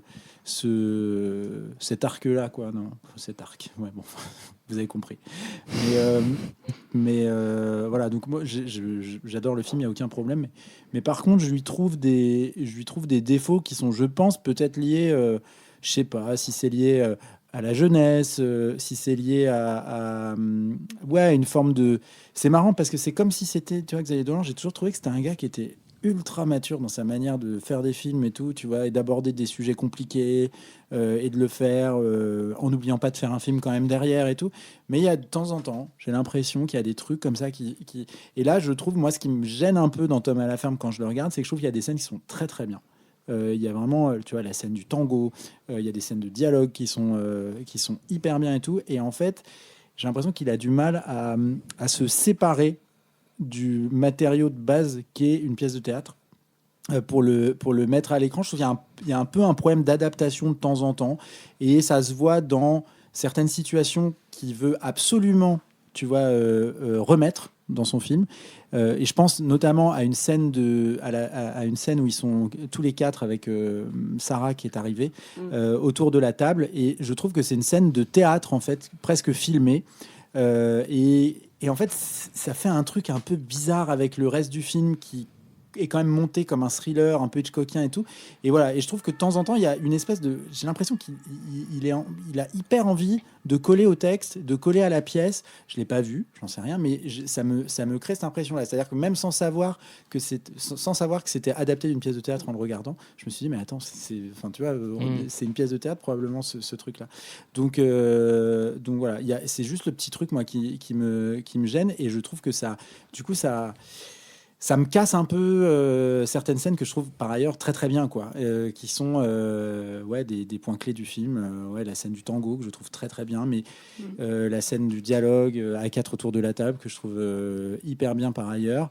Et voilà. Et après il y a toujours, mais ça moi j'aime beaucoup le format carré et tout dans le film, et je trouve ça dommage ces changements de format qu'il fait. Il faisait déjà ça dans Mommy. J'aime bien Mommy, mais il a fait ça après. Dans Mommy. Oui, moi ça. Oui, pardon, il a fait ça après dans Mommy et tout. Et ça j'aime moins et tout. Donc c'est pour ça, je pense qu'il y a des trucs un peu de je teste, tu vois. Bien sûr, mais c'est bien. Et c'est bien. Mais voilà, c'est un peu mon problème avec le film. Par contre, je trouve que cette relation ce truc qu'il explore entre le personnage de Tom et Francis, c'est très très bien, quoi. Enfin, c'est vraiment très très bien, quoi. Et c'est très réussi. Et voilà, il y a des scènes qui sont assez glaçantes, quoi. Sans vouloir vous spoiler, il y a carrément des scènes qui font un peu peur, en fait. Et qui sont... Non, mais tu vois, on disait Tom à la ferme et tout, c'est un thriller. C'est pour ça que tu l'as pris. Oui, pour une fois, j'ai pris un film qui fait un peu peur. Mais il y a quand même des ébauches de films d'horreur. Tu vois, ce gars qui débarque la nuit dans ton lit, qui est imposant physiquement, que tu as l'impression que rien ne peut détruire, et que lui, il est, je veux dire, comme il est, tu vois, et physiquement, il peut rien contre ce mec qui peut lui faire littéralement ce qu'il veut à tout moment. Et il y a c'est très très très cette tension là, enfin tu vois, ce truc qu'il installe, c'est très réussi. Oui, bien sûr. Et puis au niveau du son aussi, je pense qu'il y a un travail qui est hyper juste, notamment la scène d'agression aux toilettes. Parce que ça, c'est genre au moment de la cérémonie. Déjà, c'est terrible ce moment. Enfin, moi, je le trouve hyper puissant. Cette idée qu'il est là pour rendre hommage à son amoureux, quoi, et qu'il ne peut pas le faire. Enfin, il doit faire un mensonge, en fait. Oui, oui. Et puis il est complètement coincé. Enfin, voilà. En même temps, il y a la mère à côté, le prêtre qui dit n'importe quoi sur le fait de oui, bah en fait il faut pas être triste, il faut se dire il s'en est allé, c'est super. Enfin, c'est vraiment tout ça est extrêmement anxiogène, moi je trouve. En plus avec les déplacements de Francis, on comprend pas très bien ce qui se passe dans l'église ou je ne sais quoi. Enfin, on sent qu'il y a des embrouilles, quoi. Et le moment où il va respirer, c'est aux toilettes, et là il se fait littéralement embrouillé. Et cette scène, on l'a déjà vue plein de fois dans des films, notamment au lycée et tout, mais je trouve que là, en termes de son, quand il le pousse, moi, vraiment, ça me coupe le souffle. Enfin, pourtant, tu vois, on a quand même l'habitude de voir des trucs comme ça, mais cette violence homophobe, vraiment, dans ce qu'elle a de plus... injuste, quoi, arbitraire et puis violente. En plus, t'as raison, dans une mise en scène qui rappelle des films de lycée avec des bullies, alors que là, c'est deux adultes dans une scène de deuil, en fait. Ouais, exactement. Mais je trouve qu'il arrive vraiment à très bien. Et il y a déjà ce jeu-là aussi avec la petite claque quand il revient, en rigolant. Bien sûr. Il y a déjà le jeu qui s'instaure. Et il y a un moment qui renverse un peu tout ça. Donc là, il faut voir le film parce qu'on est en train de faire du on décortique. Il y a un moment qui renverse. Ça, c'est le moment justement où ils sont bourrés tous les deux et où il lui prend la gorge et où c'est, pour, au départ pour le dominer, et où en fait on comprend que Tom valide cette domination. Et c'est le seul moment où on va voir Francis un tout petit peu émotionnel. Oui. Tu peux le dire avec l'accent, moi je sais pas. Émotionnel. Voilà. Moi, je le trouve souvent, en tout cas, je le trouve souvent hyper ambigu dans ses attitudes vis-à-vis de Tom. Et il y a cette question un peu de la self-hate, tu vois, de cette espèce d'homophobie qui est pas admissible pour lui-même et qui se transforme. J'ai dit quoi, de cette homosexualité qui est pas admissible pour lui-même et qui doit générer probablement énormément de haine de soi et qui se tourne vers de la violence homophobe, en tout cas, dans le film. Et ça, c'est un truc... Bon, alors, c'est vrai que c'est un sujet qu'on connaît, je pense, qu'on voit plus souvent au cinéma, mais qui, je sais pas, en 2013, faudrait que je revoie, mais je suis pas sûr que ce truc-là ait été... En tout cas, dans des films grand public à destination des jeunes, des jeunes, je peux le dire. Parce qu'à l'époque, je veux dire, en 2013, faut se remettre dans le contexte, mais Xavier Dolan, c'est quelqu'un, tu vois. Mais c'est toujours quelqu'un. Non, mais là, il est un peu en retrait pour plein de raisons et tout ça qui lui sont propres. Mais à l'époque, il sort un film tous les 2 ans. Je veux dire, tout le monde adule son boulot, tu vois. Et c'est vraiment un mec qui fait des films que les gens vont voir, tu vois. Et donc, je trouve que de mettre ces trucs-là là-dedans et de sortir ce film un peu chelou qui est Tom à la ferme entre Laurence Anyways et Mommy, tu vois, je trouve ça vraiment cool, tu vois, d'un point de vue du choix des projets. Et donc, voilà. Justement, je voulais juste rajouter un truc sur la self-hate. Moi, ce que je trouve aussi très intéressant, c'est le fait de dire que le personnage de Tom est lui aussi attiré par un personnage qui lui veut du mal, il le sait, et en même temps il y a une attirance. Pour plein de raisons évidemment, mais moi je trouve que ça, c'est quand même un vrai statement en fait, par rapport au cinéma gay, etc., de montrer ces personnages-là, parce qu'ils existent, des personnages qui ont grandi dans l'adversité, etc., et qui en fait sont attirés par... la violence, quoi. Et ça, je trouve ça trop hyper mature, en fait. D'ailleurs, on le voit, c'est confirmé un peu plus tard parce qu'on apprend que finalement le Guillaume en question était pas forcément non plus un mec. Oui. Par Sarah. Par Sarah, on apprend que c'était pas forcément non plus. le coolest guy ever, quoi. Ou alors il était trop cool, je sais pas. Mais enfin, tu Ouais. vois. Mais en tout cas, qui s'est pas forcément toujours hyper bien conduit et que il exerçait probablement une espèce de fascination sur Tom, quoi. Donc non, il y a plusieurs couches, il y a plusieurs strates.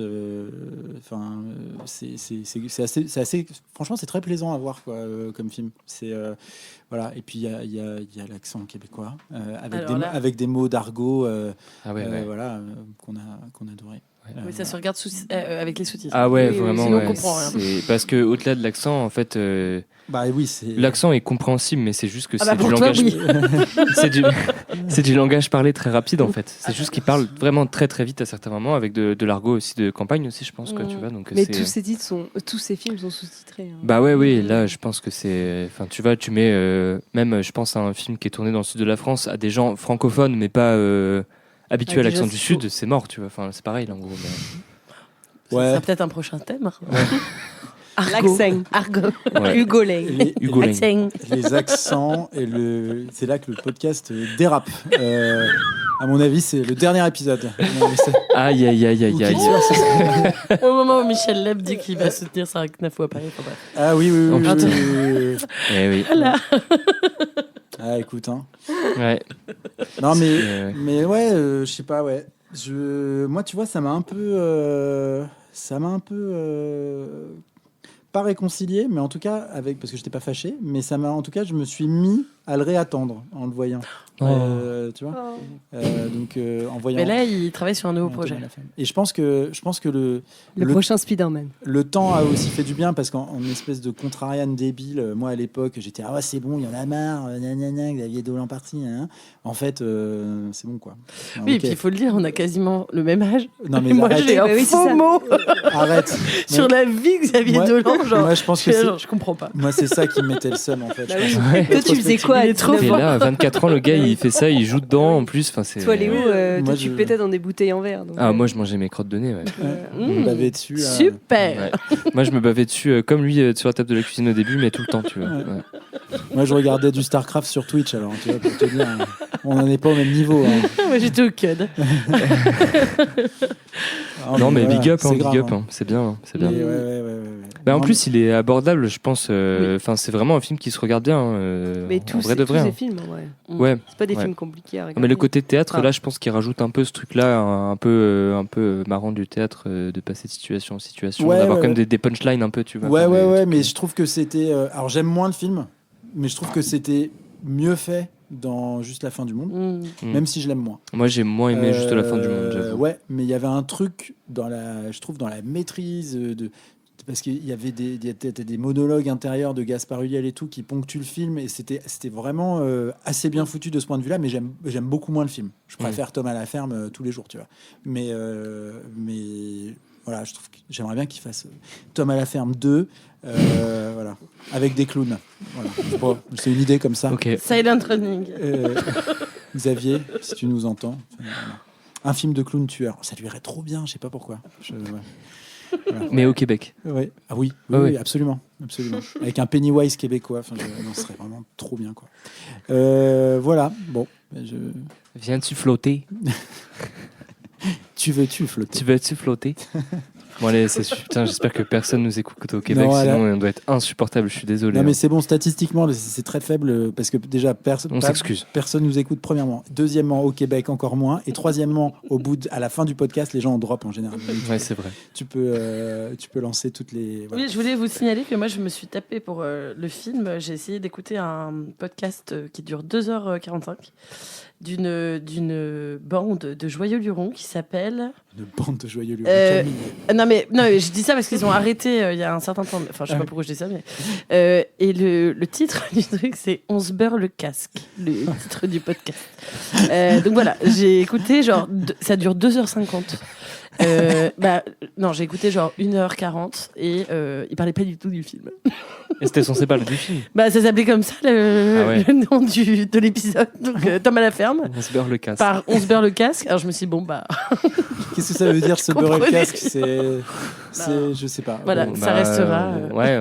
libre à vous d'imaginer. On écoute des trucs agréables, je sais pas, où tu vois. Ouais, je sais pas. C'est du miel dans les oreilles. On sauf en fait que des tartines, non? C'est sur le casque, ouais. Oui. Ah. Oui, bon. Non mais big up à mes potes au Québec. Moi, j'ai des potes au T'as une Québec. commu, Oui, t'as oui, pas oui. une commu qui t'attend. Oh, la caution. J'ai une commu de 3 Léo, personnes, c'est- calmez-vous. Voilà. Là, c'est ouais. Ouais. Léo qui invoque la caution. quoi. C'est grave. C'est Bon, très grave. on va conclure là-dessus. Et avant de se quitter, c'est le moment des recommandations, des conseils. Voilà, c'est le moment où on fait partager, quoi. Voilà. Bon. Oh là là, c'est Je une sais catastrophe. plus. J'ai abandonné. Hein. Je commence si vous voulez. Vous voulez Oui, bah, Ouais, vas-y. t'en as combien? J'en ai 45. qu'une. Ouais, j'en ai qu'une. C'est un livre, mais c'est pas un roman.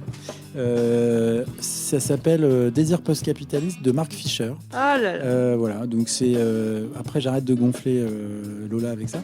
Mais voilà, c'est. Ah, donc, il a dit. donc, qu'est-ce qu'il y a? Elle était pastée. C'était toi? C'était ta reco? Non, mais non, Ah, c'est pas ça, c'est qu'il a envie de se tirer une balle depuis qu'il lit ça. Mark Fisher, c'est un philosophe assez important qui est décédé en 2017 ou 19-17, je crois, qui a mis fin à ses jours à l'âge de 48 ans. Voilà, parce qu'il était probablement Très heureux. non, mais ça allait pas fort. Et donc, Désir post-capitaliste, c'est finalement la retranscription de la dernière série de cours qu'il a donnée à la faculté où il enseignait. Et donc, il revient sur les différents axes de sa pensée et sur le cheminement qui l'a amené à développer ce qu'il appelle le réalisme capitaliste, qui est l'objet d'un de ses livres qui est sorti bien avant Désir post-capitaliste, qui est un livre posthume. Pardon, j'ai parlé 1000 ans et c'était chiant. Léo. Lola. Non, en non. train d'essayer de revenir à lui. Vas-y. Non, j'ai moi une petite reco musicale. Voilà. C'est Drop 90s. Et c'est un groupe. Les 90s. Putain. Bref. Mais qu'est-ce qu'il dit? Je sais pas. Le groupe s'appelle Drop 90s. C'est un des groupes. Pas des années 19. Pas des années 19, non, c'est un des groupes précurseurs du shoegaze et du post-punk. Et c'est très très cool. Il y a, en gros, il y a un album qui est vraiment très connu et après il y a plus grand chose parce que le groupe se sépare peu de temps après. Enfin, il y a un deuxième. En fait, il y a que deux albums. Et là, il y a un album qui est sorti en 2025. Je l'ai pas écouté encore, mais Delaware qui est sorti dans les années 90. C'est je connais alors. Ouais, c'est un super album, masterclass. Donc je recommande beaucoup. Attends, je vais regarder la pochette. Si vous aimez bien ce genre de musique que je pourrais qualifier d'Arakikor en vrai. Hein, Ah mais si. Si. Ouais, si. c'est très très bien ça. Si. Ok, ouais, c'est cool. Mais il faut que je réécoute. Mais oui, C'est trop bien. Voilà. Ok, pardon. Désolé. Lola. Moi, je termine. Vas-y. Ok, Camille. Camille alors. Alors moi c'est aussi de la musique. C'est Daniel Kaysar, un Canadien. C'est son dernier album qui s'appelle Son of Spergy. Voilà. Il a une voix super belle. On dirait. Alors, si vous n'aimez pas comment ça s'appelle, le gospel, il faut pas écouter. Ah Mais ouais. si vous aimez bien le gospel, enfin si en tout cas ça vous intéresse la soul, le gospel et tout, et ben franchement, écoutez cet album. Il s'appelle comment? L'album ou le mec? Le mec. Daniel Kaysar. Daniel Kaysar. Caesar. Ok. Voilà. Et c'est Son of Spergy. Ok. C'est très beau. Ouais. Bon. Voilà. Ok. Lola, du coup, tu voulais terminer, ça a intérêt à être. Mais c'est brillant. Ouais. Ça, on n'en doute pas. Alors, préparez-vous. Non, moi, je n'avais pas de recommandation, alors je termine avec cette plante vivace, rhizomateuse. Quoi? Arôme délicat similaire à celui de l'artichaut. Vous l'avez ou pas? L'asperge? Non. Non. C'est pas rhizomateuse. Attends, c'est une herbe? La blette. Une plante. Une plante. Artichaut. Pas loin. Bah, j'ai dit que ça avait similaire. similaire. Répète des mots. Ok, il y a d'autres trucs? Le gingembre. Non. Une vieille racine? Au hasard. Le rutabaga. La rhubarbe. Non. Une vieille racine? Le panais. Pas loin. Ah. Bon, bah écoute, on va peut-être. Les salsifis. Tu vas peut-être donner la J'aime réponse. pas là. ça, moi. Le topinambour. Ah, le topinambour, Ah, c'est évidemment. dégueulasse. Le topinambour. Oh, c'est hyper bon. Non, c'est dégueulasse. Moi, j'ai essayé Je- une fois de faire une tartiflette au topinambour, c'était dégueu. Mais Mais alors, quelle ça idée. doit être un peu too much. Ouais, J'ai il y a pas trop de tenté. goût dedans. Non, non, mais. Mais ça donne- Et c'est tu assez bon. conseilles comment?